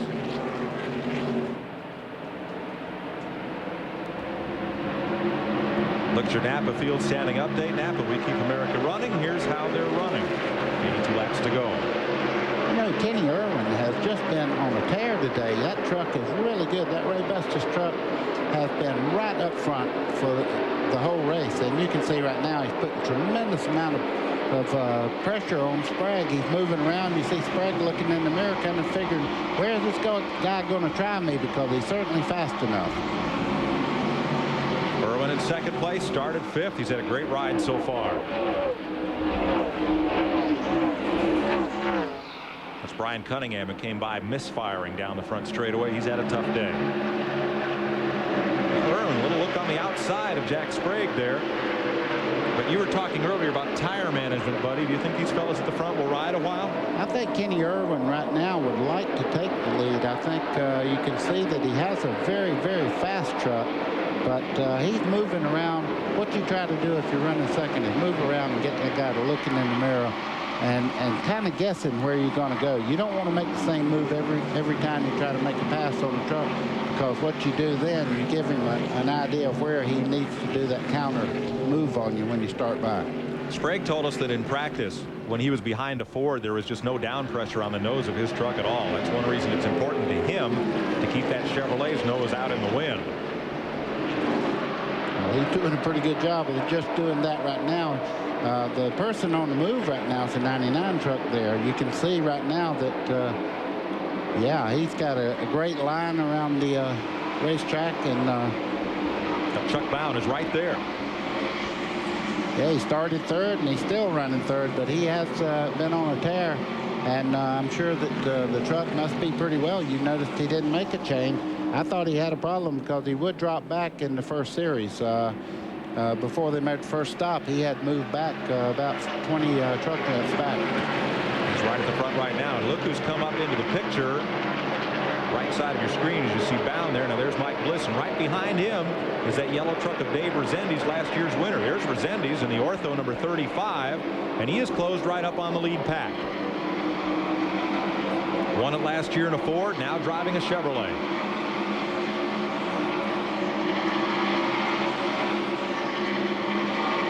Joe Ruttman a little further back in fifth.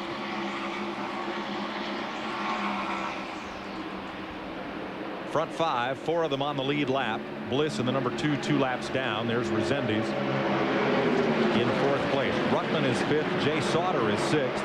Toby Butler is seventh. Eighth is Mike Skinner. Ninth is Ron Hornaday. And 10th, John Nemecheck's had a good run today.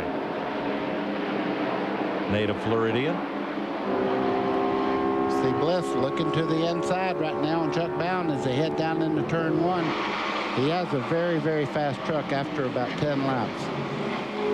You can see Bliss looking outside, inside right now. He's just trying to find out where he can make his move. He got the left sides down on those ripple strips, buddy. That yellow line is pretty ripply down there. Has a look there. Nope, not this time. Yeah, even in a road car, you can ride around and go across those ripple strips, and the left side of the truck will just give up on you as you start in through there. Here comes Bliss. He gets by Chuck Bound as he come off the corner there, and Resendiz is coming with him. Buddy, looks like there's nothing you can do to defend against that. You come off the corner high. If one truck drops underneath you and everybody else follows, you're duck soup. Yeah, that's it. It's so narrow as you start into the corner. Then, of course, you have that little straightaway in the center part of the corner. Then you drop right back to the bottom of the racetrack to come through the next corner. Trouble, turn two, right between 1 and 2 in the short chute. One truck has spun after contact. Tammy Joe Kirk in the lovable number 7 of Jeff Bodine's shop has spun. No caution. I don't see any damage at all to the truck as she's trying to get it cranked up again. I'm not sure, but I think there was contact with another truck, and now the caution is out. Lap 92. 5th caution of the day, not counting halftime. Okay, she's refired now, and she will not lose a lap. She's moving back out. So Jack Sprague leads under caution here at lap 92 at Homestead. We'll be right back.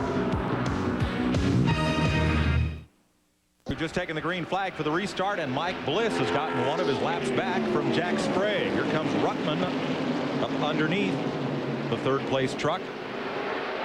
Yeah, you can see that Mike Bliss really made a great restart. He was the first truck on the inside lane and just went right by Jack Sprague, and now he's made up one of his 2 laps that he's down. So Bliss now needs a caution flag to come all the way around and catch the field and be just 1 lap down.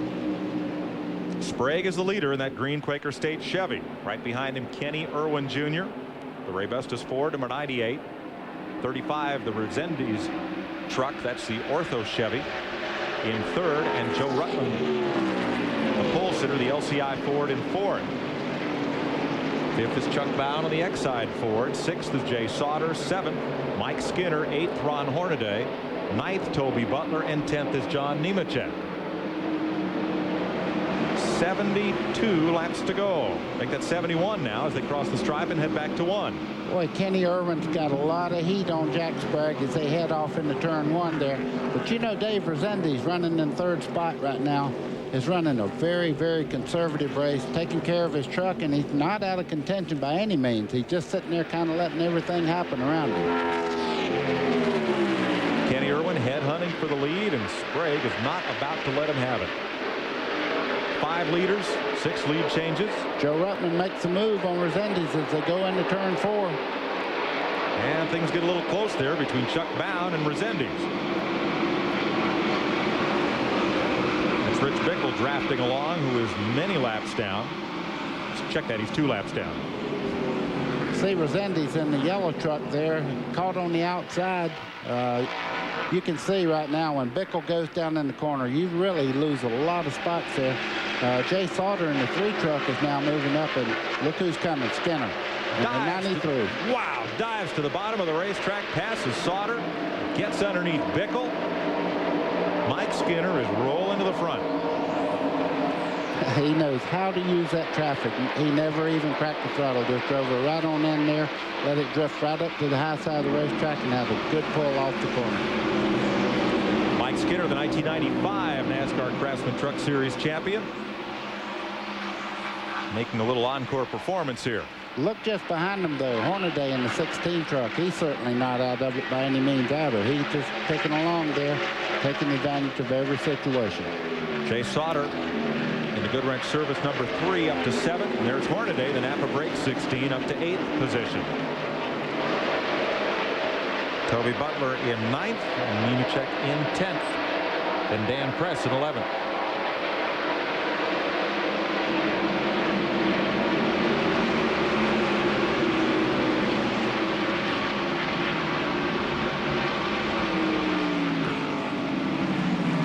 There's a look at Press chasing Nemecheck at the back of that pack. That's 10th and 11th place. The white number 8 and the white and blue. Spears manufactured 75 for Press.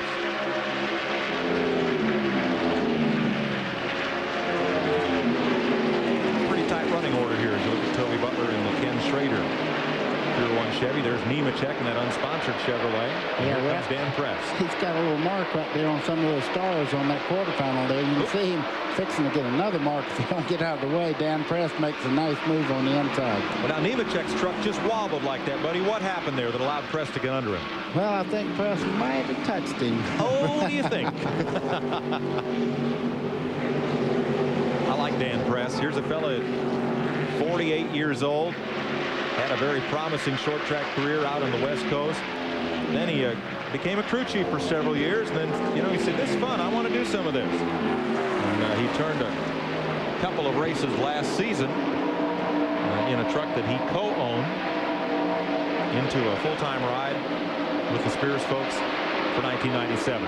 Here's Chuck Bound, having been passed by Joe Ruttman. 3rd place changing hands there as Ruttman, the pole sitter, moves up to 3rd. Ruttman a winner at the Mick Yard in the season opener. And that was a thriller. Let's check with Steve Burns. Hey, Mike Joy, I talked to Joe Ruttman's crew during the halfway break. They made a camber adjustment on the right front. They said they started with too much camber, so they backed it off.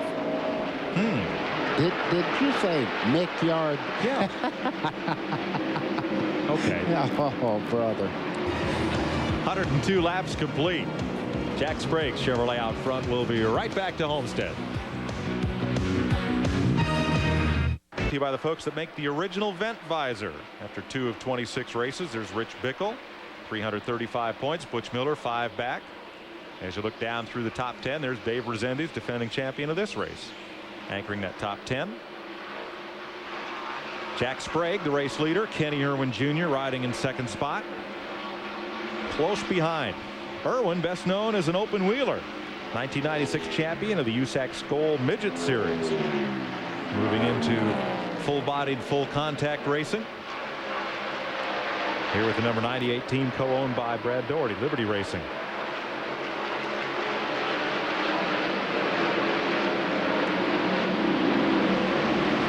Irwin in 5 starts, won the pole at Richmond last season here in the Truck Series before moving up full-time this year. 27-year-old Indianapolis native chasing Jack Sprague. And we'll check with Steve Burns.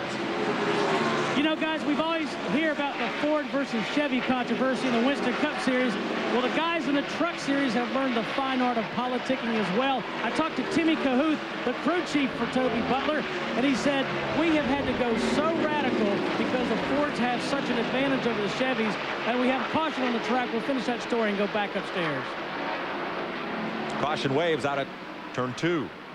Mike Bliss has to be licking his chops. That's what he had to have to close that one lap back up, and he can come on the inside on the next restart, maybe make up some more ground.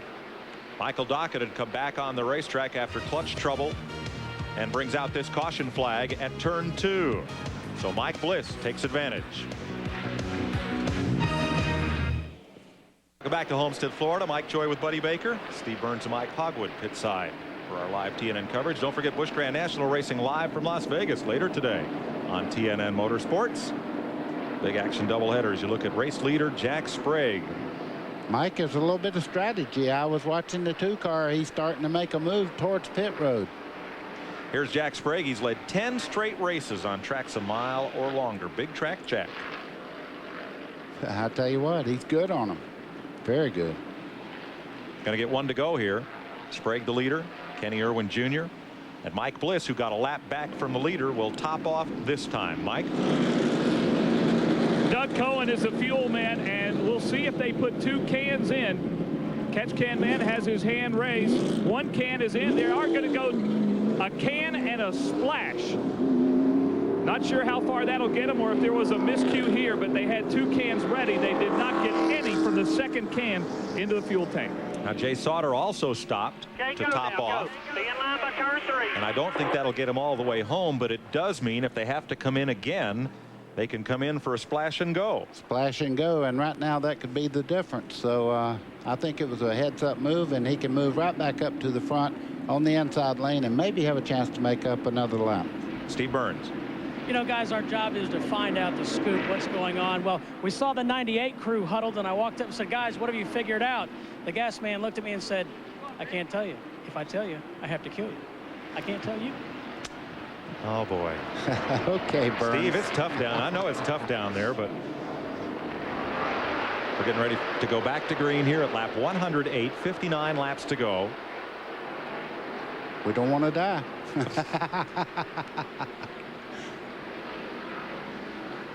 Dodge Pace truck makes the hard left turn, and Jack Sprague will bring them down for the restart. Trying to get one of his 2 laps back this time is Rich Bickle in the diehard 17, and here comes Bliss on the inside. Yeah, Bliss is he's going to have a tough time getting back to the front, though. There's some very, very fast trucks. That's Mike Skinner just in front of Bliss as they head off into turn 2, rather. Resendiz there as you ride with Jimmy Hensley. Resendiz, that yellow Ortho truck. Here comes Bliss. He's working hard at it. And buddy, remember tire management. Here's Kenny Irwin Jr. down to the inside. It's Joe Ruttman in the 80 there trying to get the inside on Bickle as they go through the corner there. Remember, Bickle is 2 laps down. Rick Crawford completes a long pit stop in the Circle Bar RV Park and Motel number 14. Ooh, Chuck Bound, a little bump there with Mike Skinner perhaps. Skinner in the white 93. And here comes Bliss to the inside, and he almost runs out of racetrack right there. 2 more paint jobs. My foot would have been a wreck. My foot was on the brake up here. Turn 1, there is a crash coming out of turn number 1. One truck has brushed the wall pretty hard there, and it is Barry Bodine. Field is under caution. Slowing up in the back straightaway. Now, Mike, you see I'm not racing back to the green. Right. Or to the yellow. Or back to the yellow, pardon me. It's okay. Barry Bodine has smacked the wall coming out of turn number 1. Think Dad will give him the keys to the truck again after this? That one's pretty well used up there. 1 to go, and we'll go back to green. This will be a quick caution.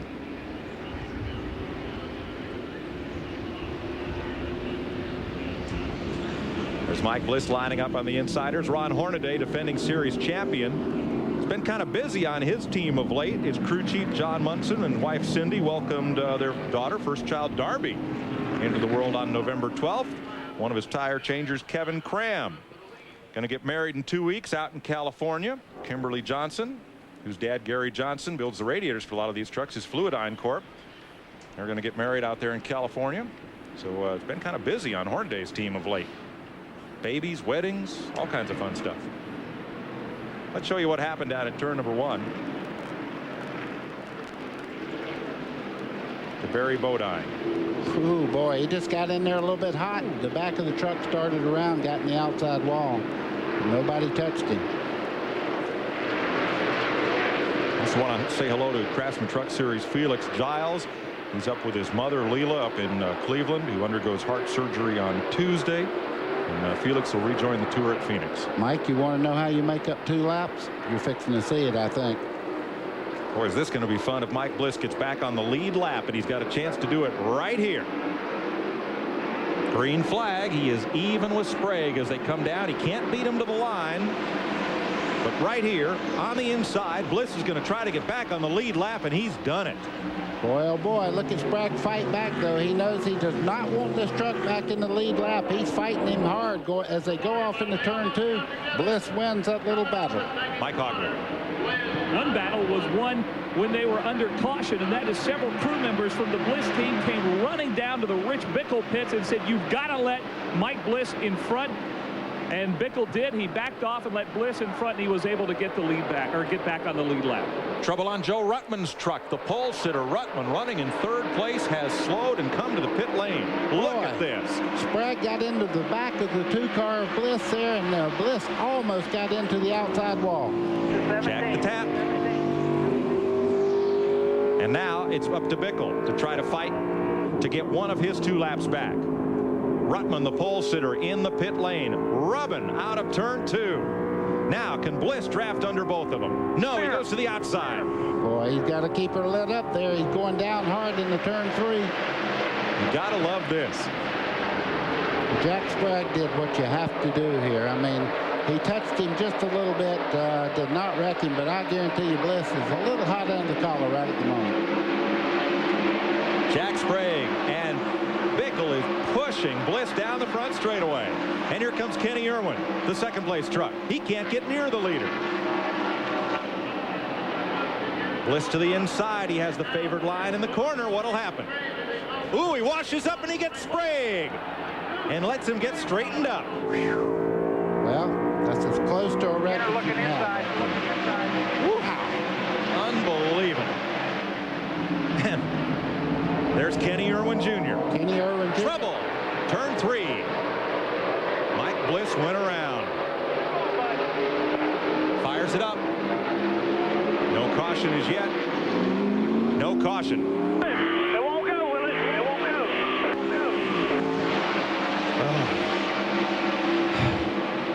Heart, start beating again, please. Meanwhile, the green flag is still out, and Bliss is way back now. Yep. Kenny Irwin Jr. is the one that really capitalized on this, but he has damage to the left front corner of this truck. As you can see right there, some of the valence is torn away on the left front corner. That will not help him on the aerodynamic side. Irwin got into somebody in all of that fracas as Bliss tried to get back on the lead lap, and now Rich Bickle there in 17 has one of his laps back, and Kenny Irwin is the leader. Sprague wants that lead back. I think Sprague will be able to just take her right back over as you see him working to the inside of the head turn 2. Sprague to the bottom. Irwin let him have the corner. Will he let him have the straightaway? Well, I can tell you one thing. That's trouble in 3rd spot right there. That's Skinner, and he has worked his way right back in contention here with number 93. All right, let's show you what happened a moment ago here. Watch the 2 truck of Mike Bliss. Ooh, Chuck Bound gets into the back of him. Bliss locks it down.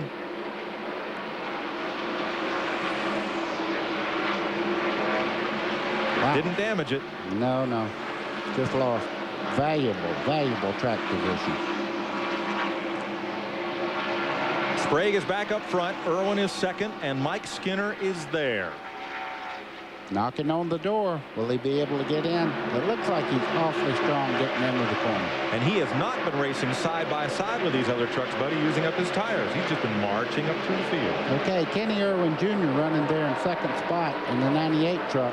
What he's doing right now is drafting off Jack Sprague, and that makes his truck a little more aerodynamic running second. Out front, I think it really hurts him. If he moves over out of the draft now, he would lose a lot of position. 118 laps complete. Sprague the leader. Skinner guns and gets second. Oh, this is far from over. Stay with us. 10 cents. Dependable trucks right there at the front of the field. Mike Skinner wants to take the lead away from Jack Sprague. That white truck is Skinner. The 95 Series champ. Here comes Bound on the inside. They're 3 abreast for the lead. And Irwin, are they going to go 4 wide? Are you kidding?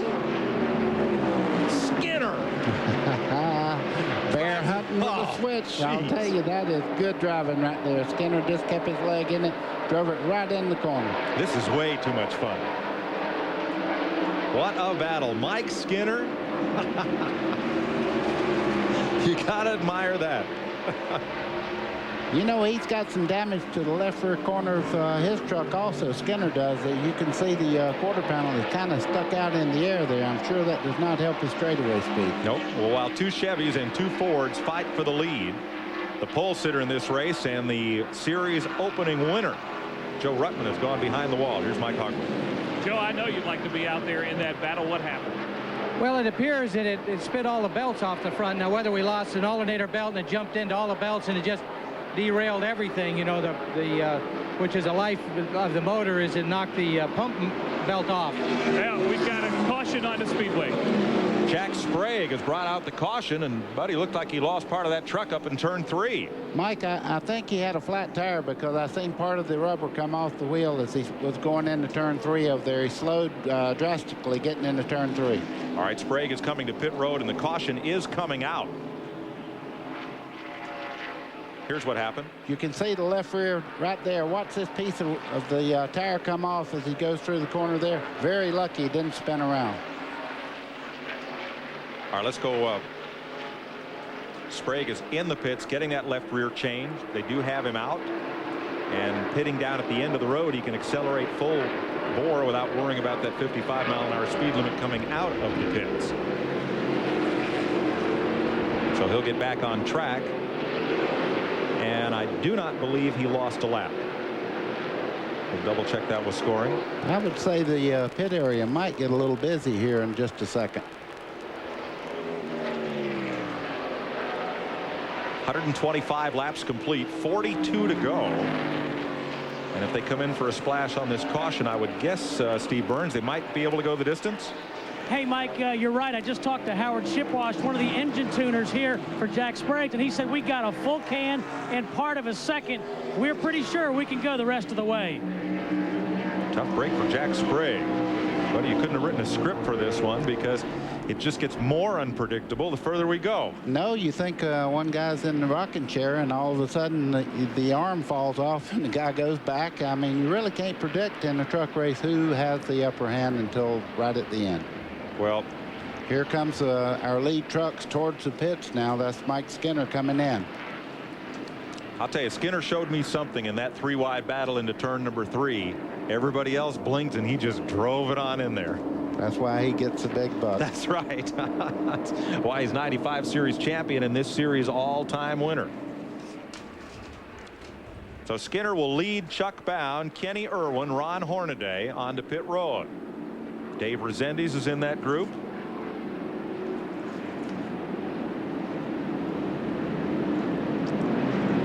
Also Toby Butler, Lance Norrick, Rick Corelli, John Nemecheck, Mike Bliss are all on pit road. I'll make it easy for you. That's everybody that's in the lead lap that's coming in right now.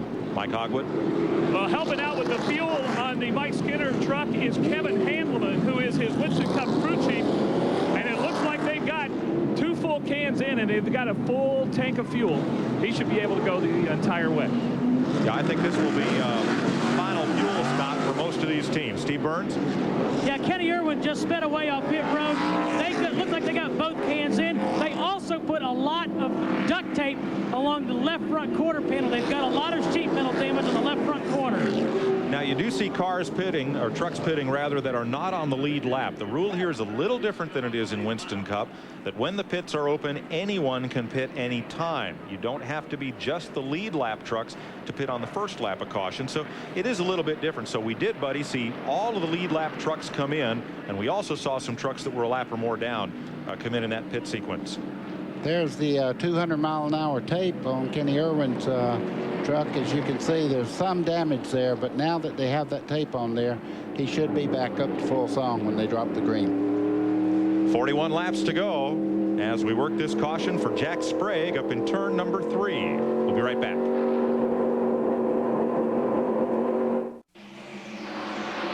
They restarted 1 lap ago, and Dan Press just impressed the heck out of everybody here as he goes right to the front and gets helped out of the lead right there in that number 75. Sometimes you win, sometimes you lose. Press made a pretty strong move going in the corner over there, and 3 wide. I think Bickle let him know that that was not the thing to do. Kenny Irwin Jr. down to the bottom, and Rick Corelli on the high side, and Chuck Bound in 99 coming back up. What a dogfight this is.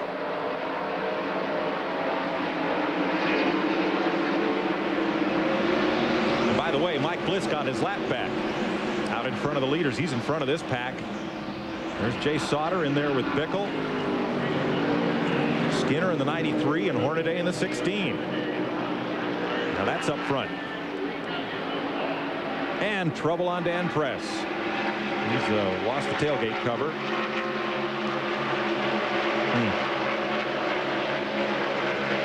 He's lost more than that. Look at the right side of that truck. It's about knocked in about 6 inches all the way down. Jay Sauter leads him off turn number 4.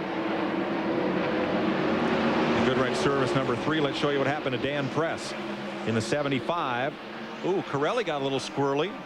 See Dan Press on the outside there. The back end breaks loose into the outside wall. Heavy contact right there against the outside wall. Kind of filleted that bed cover, and he'll have to come to the road. Tough break for Dan Press. Heating up front. Looks like Sauter and crowd, they have some company there from 3rd place on back. Sauter and Skinner have broken away just a bit. Hornaday now 3rd and Irwin 4th. That 17 truck of Rich Bickle is still 1 lap down. 35 laps to go. Most all the teams think that fuel stop has made them good to go for the distance. 30 truck Kelly Denton on pit road with the hood up. Was smoking a bit earlier. Might be done for the day. Ron Hornaday there in the 2nd truck, the number 16 in this frame right here, is slipping that truck in the corners. He's not really sticking like he should, but the truck's sliding through the corner. He's really working hard right now to be where he's at. What's that doing to his tires, buddy? They don't matter with Hornaday. He's the driver. Look at this. Here comes Skinner on the inside. 2 Childress trucks as they go down in the corner there. That 3 truck gave Mike Skinner the inaugural series championship. Now he runs for Childress on the Winston Cup Tour. Makes an occasional appearance. This is his first start of the season in the Craftsman Truck Series. And Jay Sauter, 2nd generation driver out of Wisconsin, took over that ride at the start of this year. He is out front. Now Mike Skinner can really help his team truck right here. If he'll stay buttoned up just for a few laps, they can really make some distance on the 3rd place truck of Hornaday.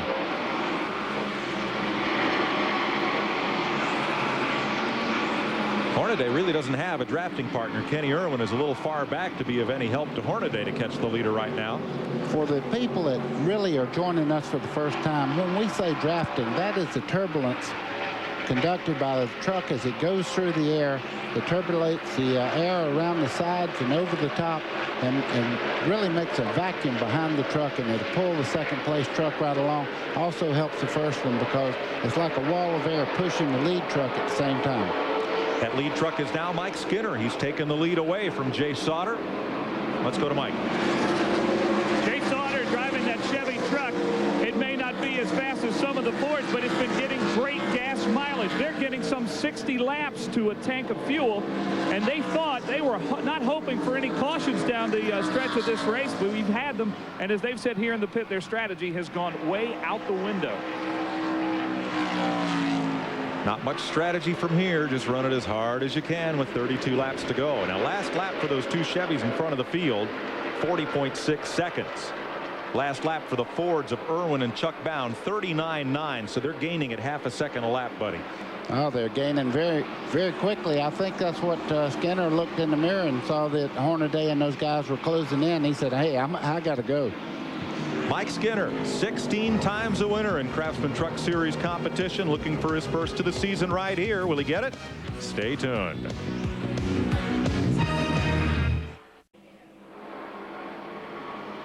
The critics are calling TNN Motorsports video game Hardcore 4x4 for Sony PlayStation and Sega Saturn.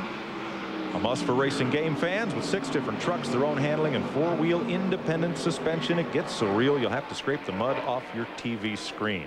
Find out more about TNN Motorsports Hardcore 4x4 on the World Wide Web at country.com. 138 down, 29 laps to go. Mike Skinner out in front of Jay Sauter. There's Skinner in the Lumar window films, number 93. There's Sauter. Ranch service number 3. And Hornaday right behind there. He's moving around. You can see the truck slide a little bit as Kenny Irwin Jr. looks to the inside as they head to turn 1. Irwin in that Ray-Vestas Ford to the bottom. Now Chuck Bound is going to try to follow through, but boy, Hornaday comes down, slams the door on Chuck Bound. Well, this guy knows how to race, but I'm not sure the way the truck's sliding around right at the moment that Hornaday's going to be able to hold off Chuck Bound. And Rick Corelli is right there as well in the Remax number 6. Here comes Bound to the bottom. Those two Fords have been quick the last 4 laps. They've been half a second faster than the Chevys they've been running with. And Bound picks up the spot. Look at Rick Corelli in the 6 truck moving into the fray here. He's doing quite well. You can see right up under Hornaday. What that does is make that lead truck just a little bit loose. Or a lot loose.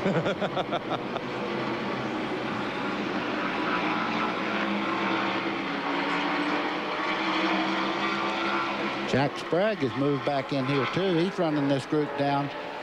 Spun, and NASCAR made him go to the back of the line there, but look at him come back. Sprague is in 7th place after bringing out that caution at lap 124, and he's not done yet. He's going to be a contender before this is over.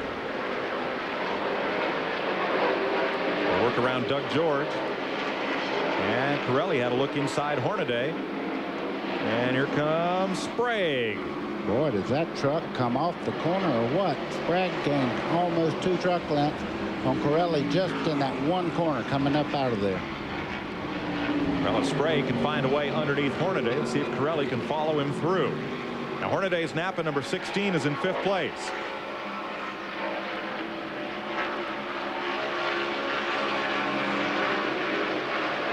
Fifth, 6th, and 7th at stake here. Hornaday, a little wiggle there, right in the middle corner. I could see that a while ago. If he starts into the corner, the back of the truck's just a little bit loose. Whoosh!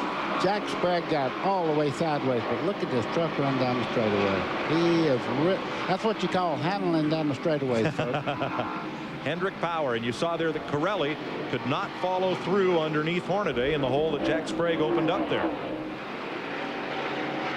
Now that side-by-side racing has brought them a little back away from the front 4. So that passed Rick Crawford from 5th on back. Let's go back up to the front of the pack. Mike Skinner and Jay Sauter keeping close tabs on one another. Let's go to Mike Hogwood. It's a dream come true today for Dana Dorman, who bought a truck, bought a motor, and wanted to go truck racing and hired one of the best drivers in the business for this weekend. There is no real relationship between the Childress team and the 93 truck. However, they got a lot of advice from the Childress group, and Kevin Hamlin, who's the crew chief on the Winston Trouble in Cup turn car 1. One truck has hit the wall hard, and it's John Nemecheck, who's been in the top 10 all day, and he went in driver's side first and just pancaked the left side of that truck. Ooh. Buddy, that's a hard hit. It is that, and on the driver's side too. That's a rough one. 143 laps are complete here at Homestead. Mike Skinner leads from Jay Sauter. We'll be right back.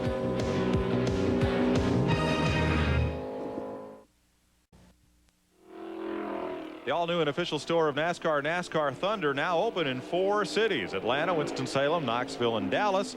And look for 10 to 12 new locations throughout 1997. Look for one opening in your area soon. John Nemecheck has taken a hard hit into the turn 1 wall. The truck went in driver's side first. And rescue crews are on the scene, helping to get John out of the truck. And we'll get an update for you from the scene as soon as we can. Let's have a look at what happened here. you could see the truck got around all the way around on the driver's side, hit very, very hard. And with a track that's very flat like this, you don't have the bank to scrub off speed like you do on some of the major speedways. So when you go into that wall, you hit it with a lot of force. John had been on the lead lap all day and running pretty much in 9th, 10th position all race long. Show you another look at this in slow motion.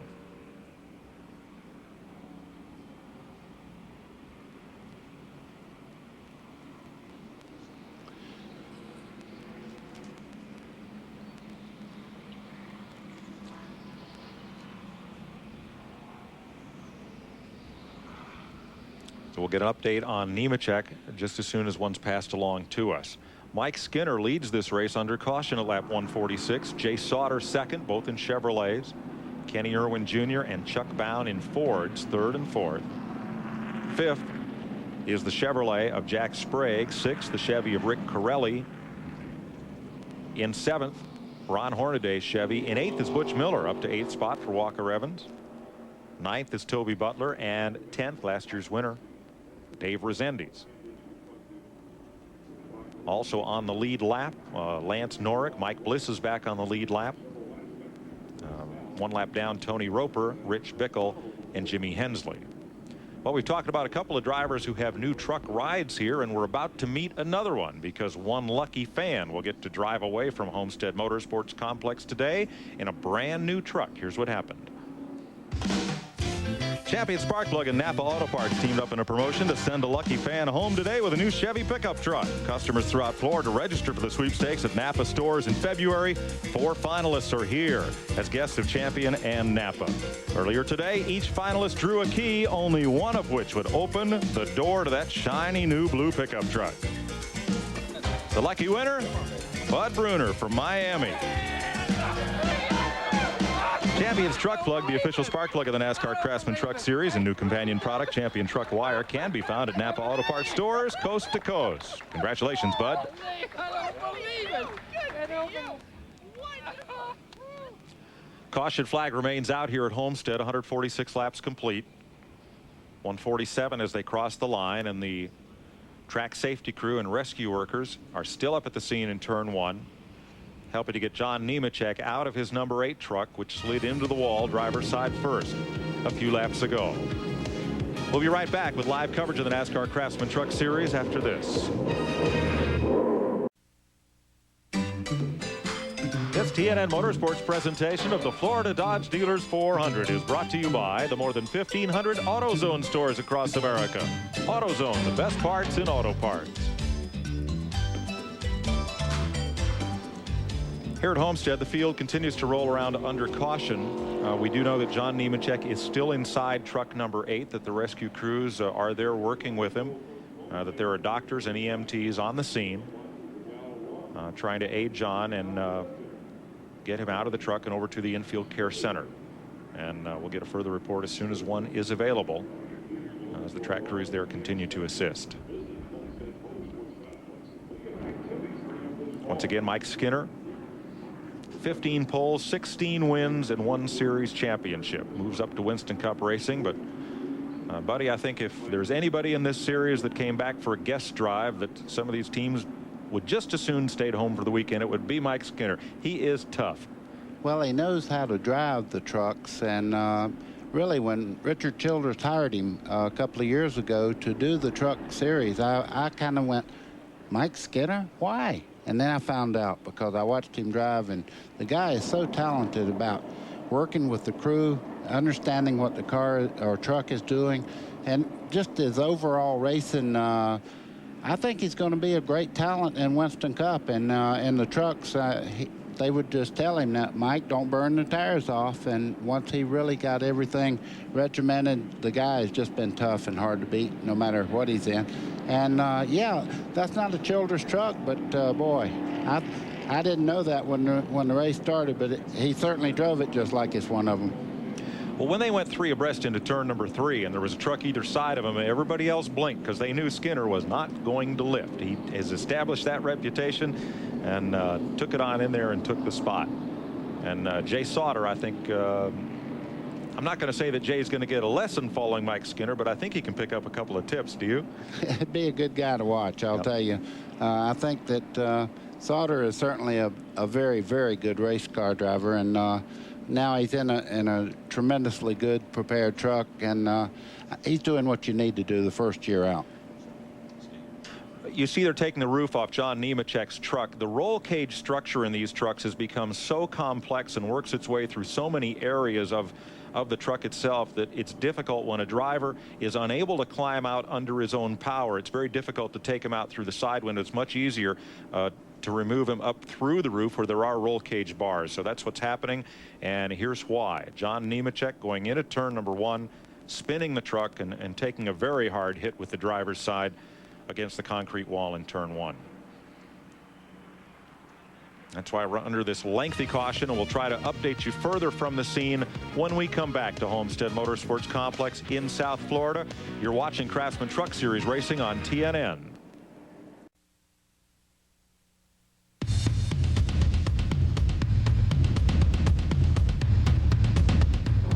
Well, my first race car was, I think, about a 1972 or 73 Pontiac. We lived in a town of about 4,000 people in Edgerton, Wisconsin. We raced at 2 tracks up there at Jefferson and Columbus, Wisconsin. And the story I kind of remember is kind of that a buddy of mine, Pete Seitz, had this shop, and he was always racing. I was over by his house monkeying around with him, and another guy that lived in the neighborhood named Augie Picaro supposedly had his car that was out behind a barn. And we kind of went over there one day and picked it up and got it and shoved it over to Pete's house. And I remember welding the battery box in, and I think it was the first time I ever used a stick welder. And went to the racetrack that night, and well, first of all, we painted a big bright yellow because my dad always used to have a yellow car, and when he owned his own stuff in yellow Dodges, well, this is old Pontiac, and put number 5 on it. We went to Jefferson Race the first time. Rich Bickle on his first ever race car, and now he sits in one of the top rides in this part of the sport. As you see, this race has been red flagged to allow the safety workers down in turn number 1 a little more working room, and they have red flagged and halted the trucks on the front straightaway so they can assist John Nemecheck. The Lifestar helicopter is coming in, and he'll be immediately transported from the track to a local hospital. So the helicopter landing now. Mike Hogwood is at the Infield Care Center. Mike, at the care center, we have no word on John Nemecheck's condition. The family is here. Mr. Nemecheck is here. The crew is here. They've been given directions to the hospital, and they were taking all precautions on getting John out of that car. We know that they were told that here, and there were actually 2 physicians who were at the trackside beside the truck, and were helping to extricate him from the truck, and he will be, as you said, transported via helicopter to a local hospital. Okay, John has now been removed from the truck, placed in the ambulance, and is going to be taken to the helicopter landing pad here at the racetrack and transported to a local hospital. Again, we'll pass along any update further as soon as we receive it from NASCAR. There's the Lifestar coming in. What a godsend, buddy, that this has been, not just for auto racing, but for emergency situations all around the country. These crews that come in pretty much regardless of weather or condition to help transport seriously injured folks to immediate medical care. Absolutely. Richard Petty had an accident in Charlotte, and they brought the helicopter service right in on the front straightaway. He was taken into the hospital and checked over, and fortunately was not hurt that bad, but they like to make sure like they said, they're taking every precaution to make sure that they don't injure a driver more than he is, but you know, by pulling in, and they take their time getting them out. Now let's pass along that the fact that they removed the roof, brought John out through the top of the roll cage, is no indication of seriousness of injury. It's hard enough to climb into one of these trucks for a healthy individual. The window opening is small. The roll cage structure is ever present all around.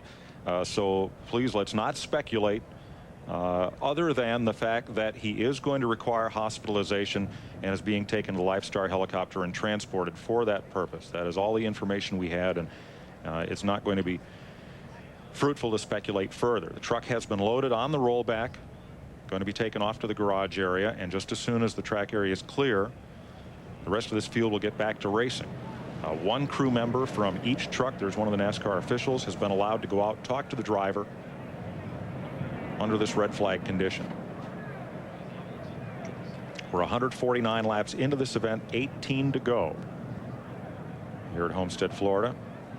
The ambulance pulls away, and the helicopter, the accident in turn 2, the safe landing area, designated landing area for the Lifestar helicopter, just at the head end of pit road behind turn number 4.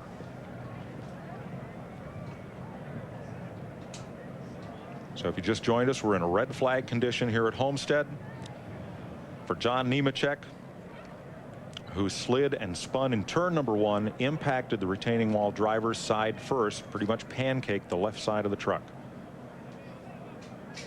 They have among the tools available to the track crew are huge hydraulic shears that can cut through a roll cage like a knife through butter. The jaws have tremendous squeezing and crushing strength, and it appears they did remove the roll cage after they took the roof off to aid in getting John out of the truck. So again, we'll pass along any further news as we have it, and try to turn our attention back to the business at hand of completing this race, which has 18 laps to go. So we'll be right back to the Homestead Motorsports Complex here in South Florida with a continuation of the Dodge Dealers 400 after this. We're getting set to refire the engines here at Homestead to resume this race that has 18 laps left to run. The red flag brought out by John Nemecheck's crash at turn number 1. He was running in the top 10 at the time of the incident.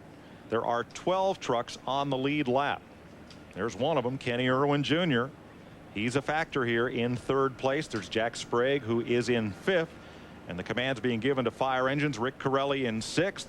Buddy, I wonder what kind of strategy comments might have gone on between some of those drivers parked side by side during this red flag. It's getting down to where strategy does not have any part in the outcome. Right now, you have to get yourself in a good position with that front group, draft along with them, make your moves, and try to be in the right spot right near the end of the race, and hope that your truck does not give up on tires. Crew chief's walking away from the trucks, going to fire them up and let them go here. 18 laps to go. Good bit of speedy dry down in turn number 1. The track sweeper is at work down there. There's Kenny Hendrick inside Rob Rizzo's truck. Rizzo broken shoulder in Thursday practice. He had planned to run in the 12 hours of Sebring yesterday as well, and had to sit that one out. He started the truck and turned over to Hendrick at the first caution flag. They're presently in 18th place, 3 laps down.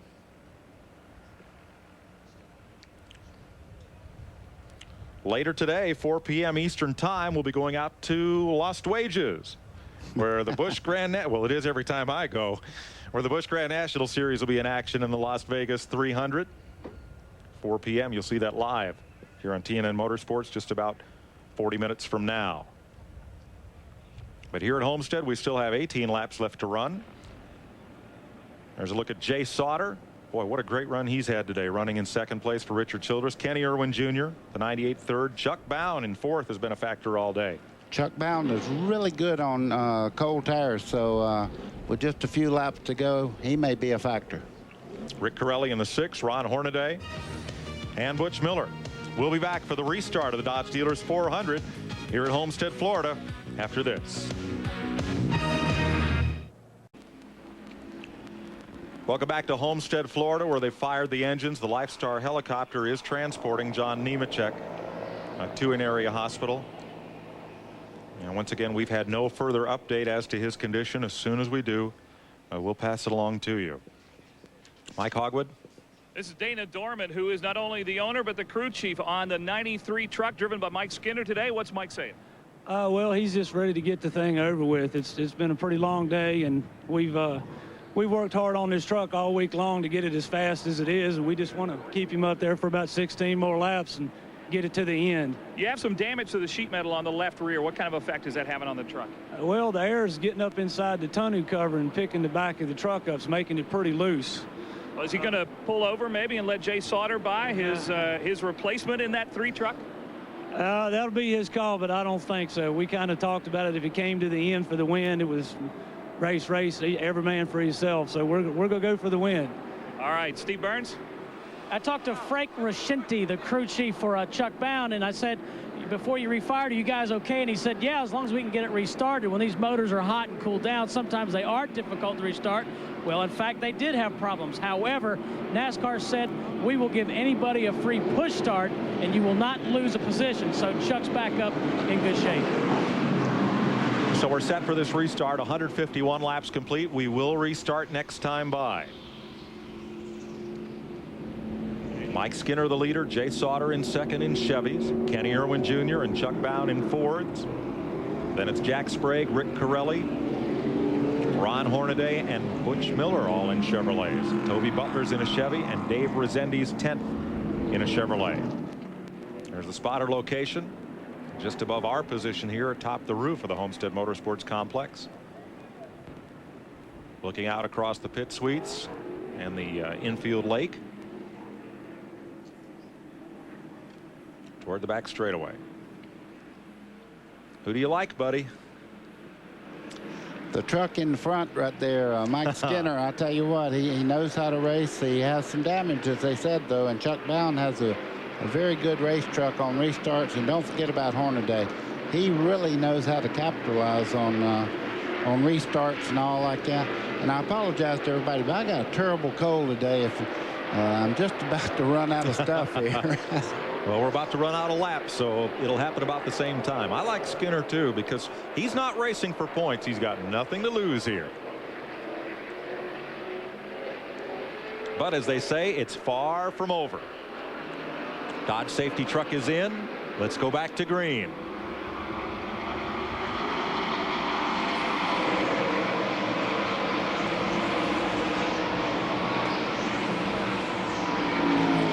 Front 7 trucks get a little breathing room. Now they have with them Rich Bickle, the 17, who is 2 laps down. Everybody else up there is on the lead lap. Let's check that. Bickle is 1 lap down. Skinner hauls him down the back straightaway.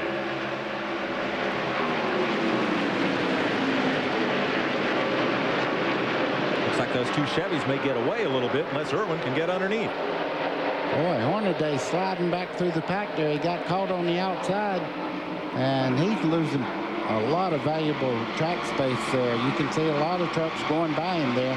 One slip, and you really lose a lot of track position. Corelli and Butler both went past. Mike Bliss and Dave Rezendes in the yellow Ortho truck. 5 trucks up front. They're kind of broken away. 2 by 2 into turn 3. Sauter. Skinner says, oh, no, you don't. He's learned that from a guy that he's a teammate with. That's the way Earnhardt drives in. But look at Jay Sauter fight back on the inside to try to take the lead as they come off turn 4. Well, he's got company. They're 3 abreast. Kenny Irwin. Little contact there. Jack Sprague got inside of Sauter just a little bit as they started off the corner. Sprague's moved into 3rd and now trying to take over 2nd. And Sauter, who had a shot at the lead in turn 4, is in 4th place in turn 1. Wow. It's good, isn't it? It's pretty great. Here comes Sprague. He drops to the inside. Ooh, almost contact between Sprague and Skinner. Not that we've ever seen that before. Yeah, but that don't help with Mike Skinner. He's going to come on anyhow. Just you can make 3 or 4 moves at him like that, but all you're going to get is a quarter panel torn up if you make that move too many times. Sprague to the inside. They almost touch. 12 laps to go. Boy, this is what Jay Sauter really needs right here. But Kenny Irwin Jr., look at him move away. Sure, let him fight behind him. Sure. Here comes Skinner inside of Sprague. Takes 2nd place away. And Sprague gets right under him again. And here comes Chuck Bound. Is he going to make it 3 wide in the back straightaway? Not this time. And Sprague takes second from Skinner. This is a grudge match now. Look, here comes Skinner again. And Chuck Bounds moved in there now to... And here's Sprague again. I can't believe it. They will not go single file. They will not give it up. Kenny Irwin Jr. right at the moment is running almost a second a lap faster. Trouble. Turn 1 and 2. Trucks are hard in the wall. Toby Butler and Jay Sauter have hit hard. Well, you knew something in that pack had to give. Oh, boy. You hoped it wouldn't be like that. Kenny Irwin will bring him around to the caution. And it will be the 8th one of the day at lap 156. But what a battle for second place we were watching between Mike Skinner and Jack Sprague. Let's show you what happened here. See Jay Sauter on the outside there. Toby Butler's on the inside. Jay did not see him underneath there and come down on Butler, and they made contact. You can see Toby Butler going almost head on into the wall. And Jay Sauter hit on the driver's side as he spun completely around and got into the outside wall. Another look at it. Now look way to the left side, just out of the picture. They'll come into view. Already around. Oof.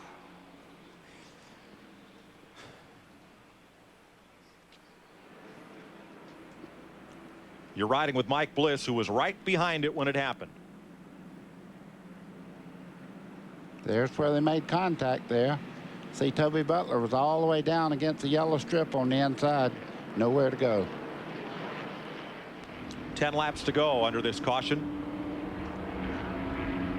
And we'll be back to Homestead Motorsports Complex right after this word. You're watching Racing on TNN. Around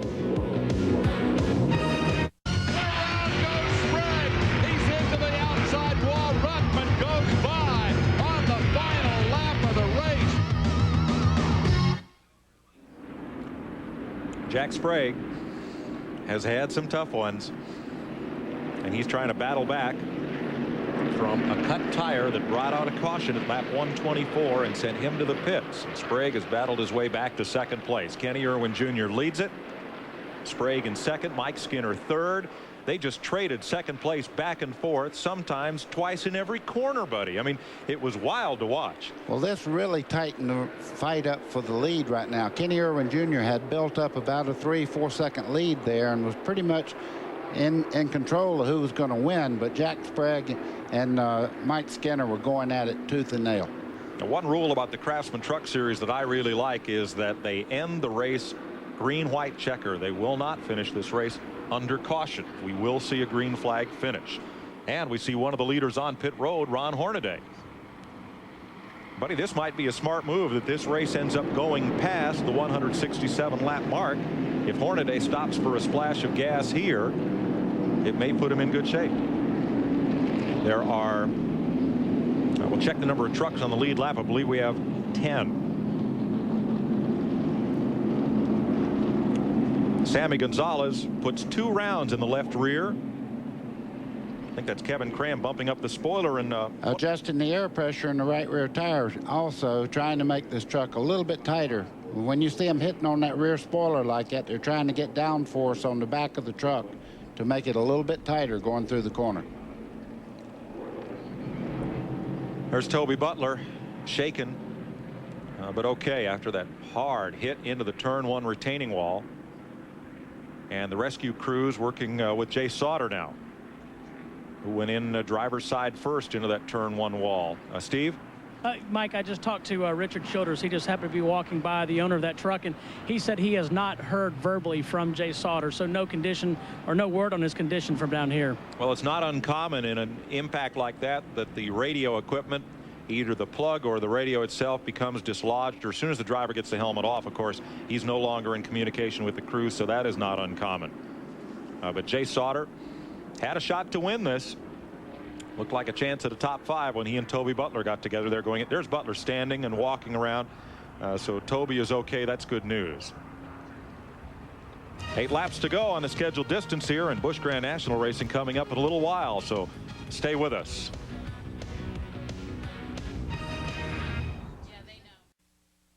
Okay. It may have been after they made contact. It might have cut it. Maybe. Oop. Welcome back to Homestead. Let's show you once again from Mike Bliss's truck what happened. That's Butler on the inside, Sauter outside. Okay, you see Butler there on the inside, down on almost on the ripple strips. Now, as they go in the corner, they make contact. You see Butler going up, around goes the 3, in on the driver's side.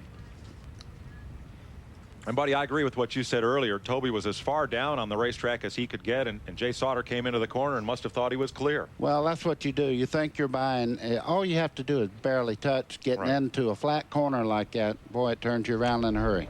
It's hard to imagine, folks, if you've not been in a race car, just how close to the edge of control those vehicles are when they get down into that corner. That if you could reach out and touch one of those trucks with your finger, you could spin it around.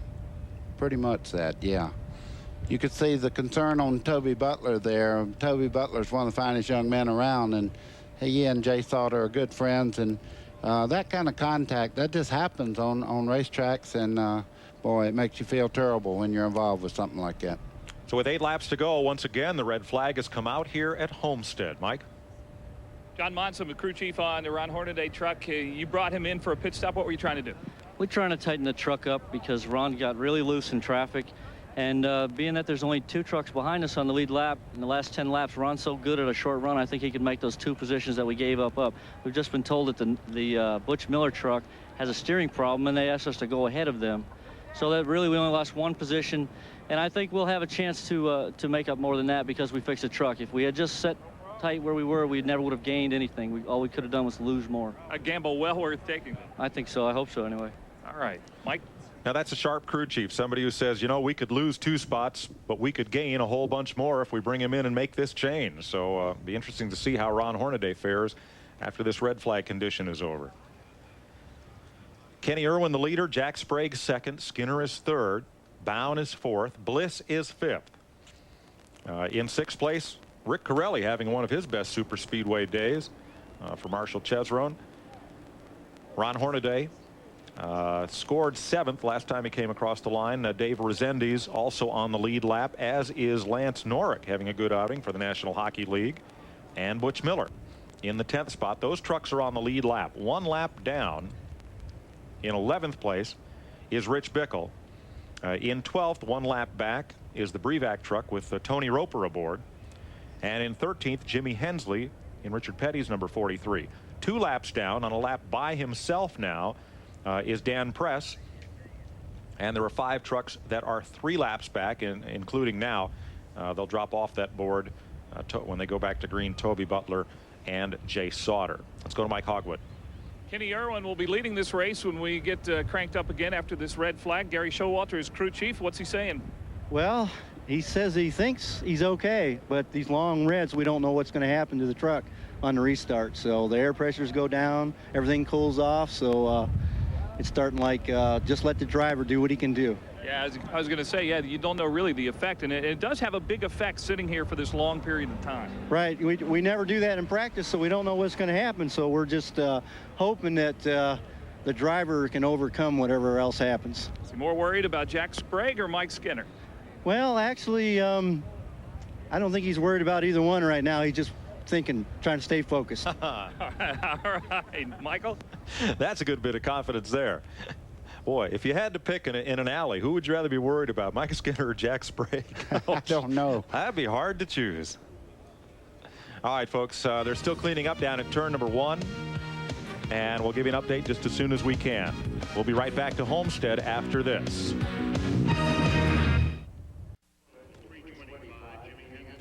Welcome back to Homestead, where we're still under the red flag. You saw Toby Butler walk away from that incident in turn 1. The word now is that Jay Sauter is okay.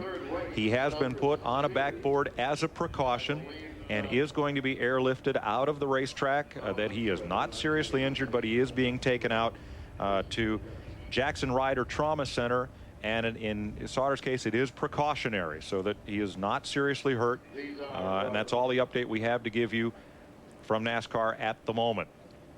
There is Sauter's truck being taken back to the garage area, and again, you see where they had taken the roof and roll cage and cut it away to aid in getting him out of the truck, and then just kind of loosely set it back on there for the ride back to the garage area. Let's go to pit road. Mike, I'm with Barry Dotson. Barry, you guys have struggled and battled all day long. You got down 2 laps.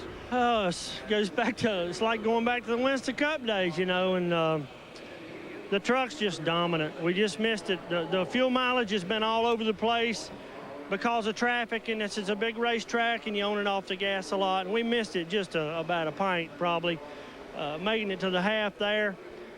We got a dominant truck. If we got enough time here, I think we can pull off the win. And Mike feels the same way. And I was telling him a while ago, when we looked like we were going to make up the second lap, save the tires. That's the only chance we had. If we had the opportunity to make the lap up, move around to the tail end. And from the last restart, he's come from 12th to 5th, and he's just done one heck of a job today. And you know, we're concerned about the people that have been in the wrecks. We hope they're all okay. They're such a good family over here. And I told Mikey, I said, you know, I messed us up in there, buddy, but you're the man today. The truck is really dominant. Robert Yates Motors have made that thing handle so much better. The F97 Ford's a great truck with Valvoline and Snap-on, and the technology that we've been able to use with ASC over the winter that we weren't able to utilize last year being a new team has only made us better and made us a contender. Situations like you just saw, that's the reason that we aren't up in the points anymore than we are. We had a miscue at Orlando. We had a good, strong 5th at Tucson, and we're planning on getting back in this thing. And right now, we're tickled to death. We ought to be first, you know, but we're not. But it ain't over. Okay, they've just refired the engines. And Barry, of course, the crew chief for Rusty Wallace when he won the Winston Cup Championship in 1989. They've refired the engines. We have 8 laps to run here at Homestead, Florida. Here again is a look at what happened in that battle right behind the leaders. Toby Butler in 52, Jay Sauter in the number 3. Taking that long, hard ride to the wall in turn 1.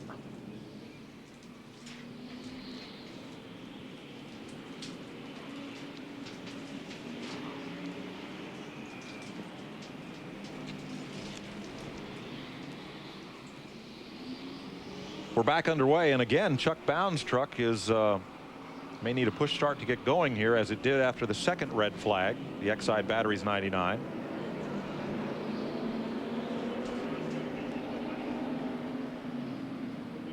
And we'll be set to go for the final, what is now 7 laps. Run through a bit of speedy dry down there in turn 1, and so now Bound is going. Take his spot back up in the running order. Chuck Bound was running 4th behind 2 Chevrolets and the Ford of Kenny Irwin. See a little speedy dry there. As Bound went through it, and he'll take his place back up in line, and let's see if we can get one to go this time by. Now, who do you like? Well, Kenny Irwin had done a great job of getting the lead. I was a little surprised in that last run of green flag racing to see that Sprague and Skinner rather would just keep battling back and forth, side by side, tooth and nail, and let Irwin get away. That kind of surprised me, but it sure looked like fun. Mike Hogwood. Well, the crew down here says that Kenny Irwin is amazingly calm inside that truck. He really believes he can hold off Sprague and Skinner. He has pumped this crew up. They are really excited down here, including Brad Daugherty, the former Cavaliers center. They're ready to go, and Irwin says he is confident that he can win this race. 1 to go. We go back to green. Last year, in only his 2nd Craftsman truck race at Richmond, Virginia, Irwin sat on the pole. There you see Brad Daugherty on the horn to his young driver. Getting set to go here, Liberty Racing, Butch Miller. 1-1 for them out at Denver. Ready for the Road will not be seen today because of the length of this race. We'll go straight to Las Vegas in the Busch Grand National cars just as soon as we're done here at Homestead.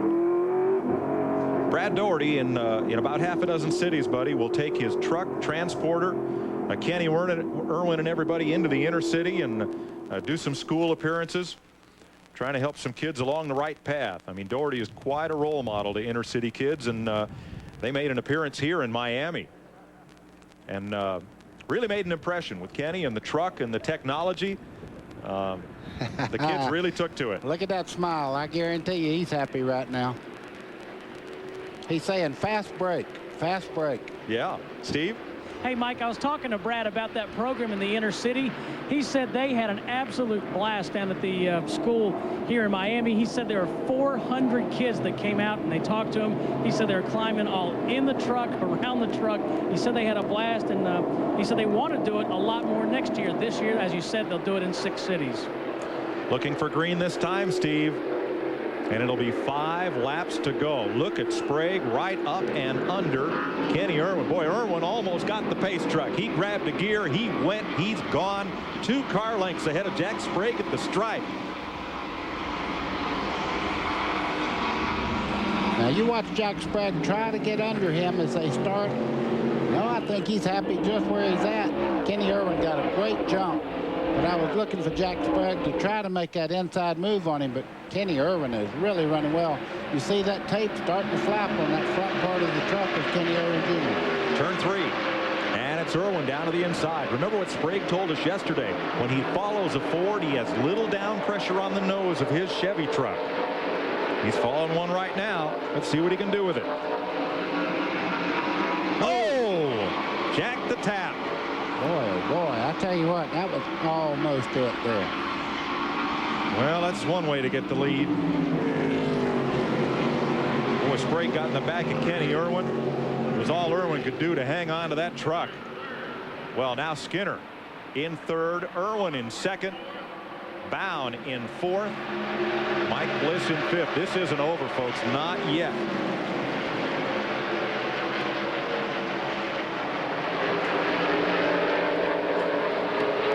Through turn 4, Irwin trying to close back in for a run at Jack Sprague. You can see just back beyond here, Mike Bliss is making a move right now, trying to take over a spot for 4th spot there. There's Skinner, 93 in 3rd. Ooh, look at Irwin's caught him, and he drives to the inside. Kenny Irwin gets under Jack Sprague. They are 2 by 2. Who will Skinner help down the backstretch? He goes with Irwin. He goes with Sprague. Here we go to turn 3, and they're side by side for the lead. And it's Irwin to turn 4. Here comes Sprague back on the outside, drives it deep in there, crosses up just a little bit. There was just a little contact there as they started off 4. 2 to go. This time Skinner goes with Irwin to the inside. Irwin ekes out a little lead coming out of 1. Chuck Bounds looking under Mike Bliss as they start down in the corner. Here comes Skinner on the inside. Here comes Bliss on the inside of Skinner. Here comes Bound on the inside of Bliss. And guess who's walking away from them all? Kenny Irwin. Kenny Irwin driving away, but look at this fight for 2nd. And Jack Sprague ends up back in 5th. Off turn 4. White flag in the wind. Irwin in the lead. Irwin in the lead. Mike Bliss is really fighting back in 2nd spot there. You see Bound there in 3rd, and the 99 truck really making a nice move to the front. 3 Fords leading the Chevrolets. And still Skinner and Sprague are going at it. Look at this for 4th place. A lot of white paint on that green truck and green paint on that white truck, buddy. Skinner's going to run out of laps, but not out of brazier.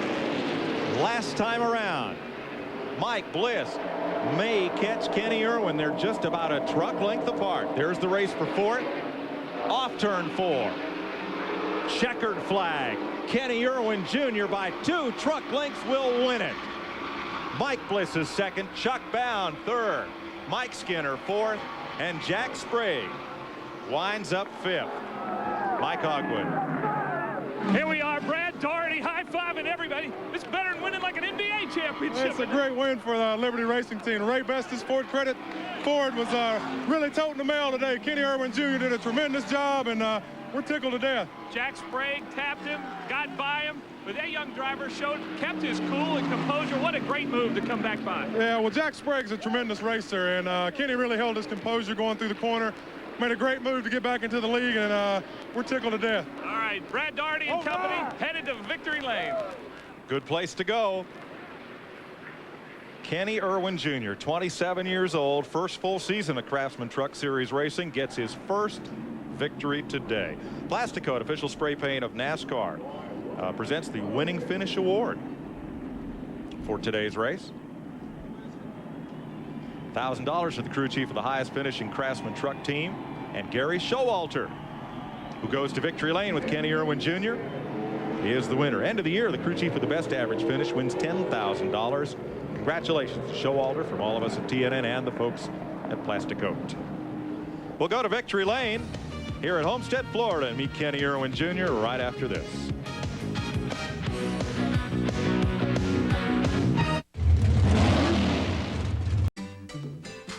TNN Motorsports' exclusive presentation of the Florida Dodge Dealers 400 has been brought to you by Mopar, Chrysler Corporation parts in the Chrysler, Plymouth, Dodge, Jeep, and Eagle dealers who sell and install them. By Goodyear, #1 in tires. And by Chevy Trucks, the most dependable, longest-lasting trucks on the road. Let's join Steve Burns at victory lane. And Mike Bliss is giving him a congratulatory drink of water. Kenny Irwin, what a battle, man. What a way to get your first win. I'm telling you, I don't actually believe it. I really don't. I don't know. There's so many people that got me here.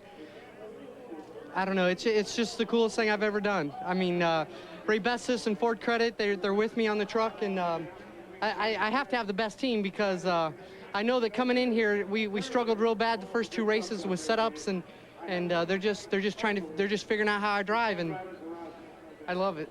Tell us about the battle in those closing laps. There's a lot of rubbing going on. Oh my gosh! And on the restart, we had such a bad push, and so I tried to block the 24 truck, and he hit me in the butt, and I mean it didn't hurt us, I don't think, and I think it just slowed all of them down a little, and we just kept going. It's I don't know. I just don't know what to say. It's just. Well, congratulations. Let's go to Mike Joy.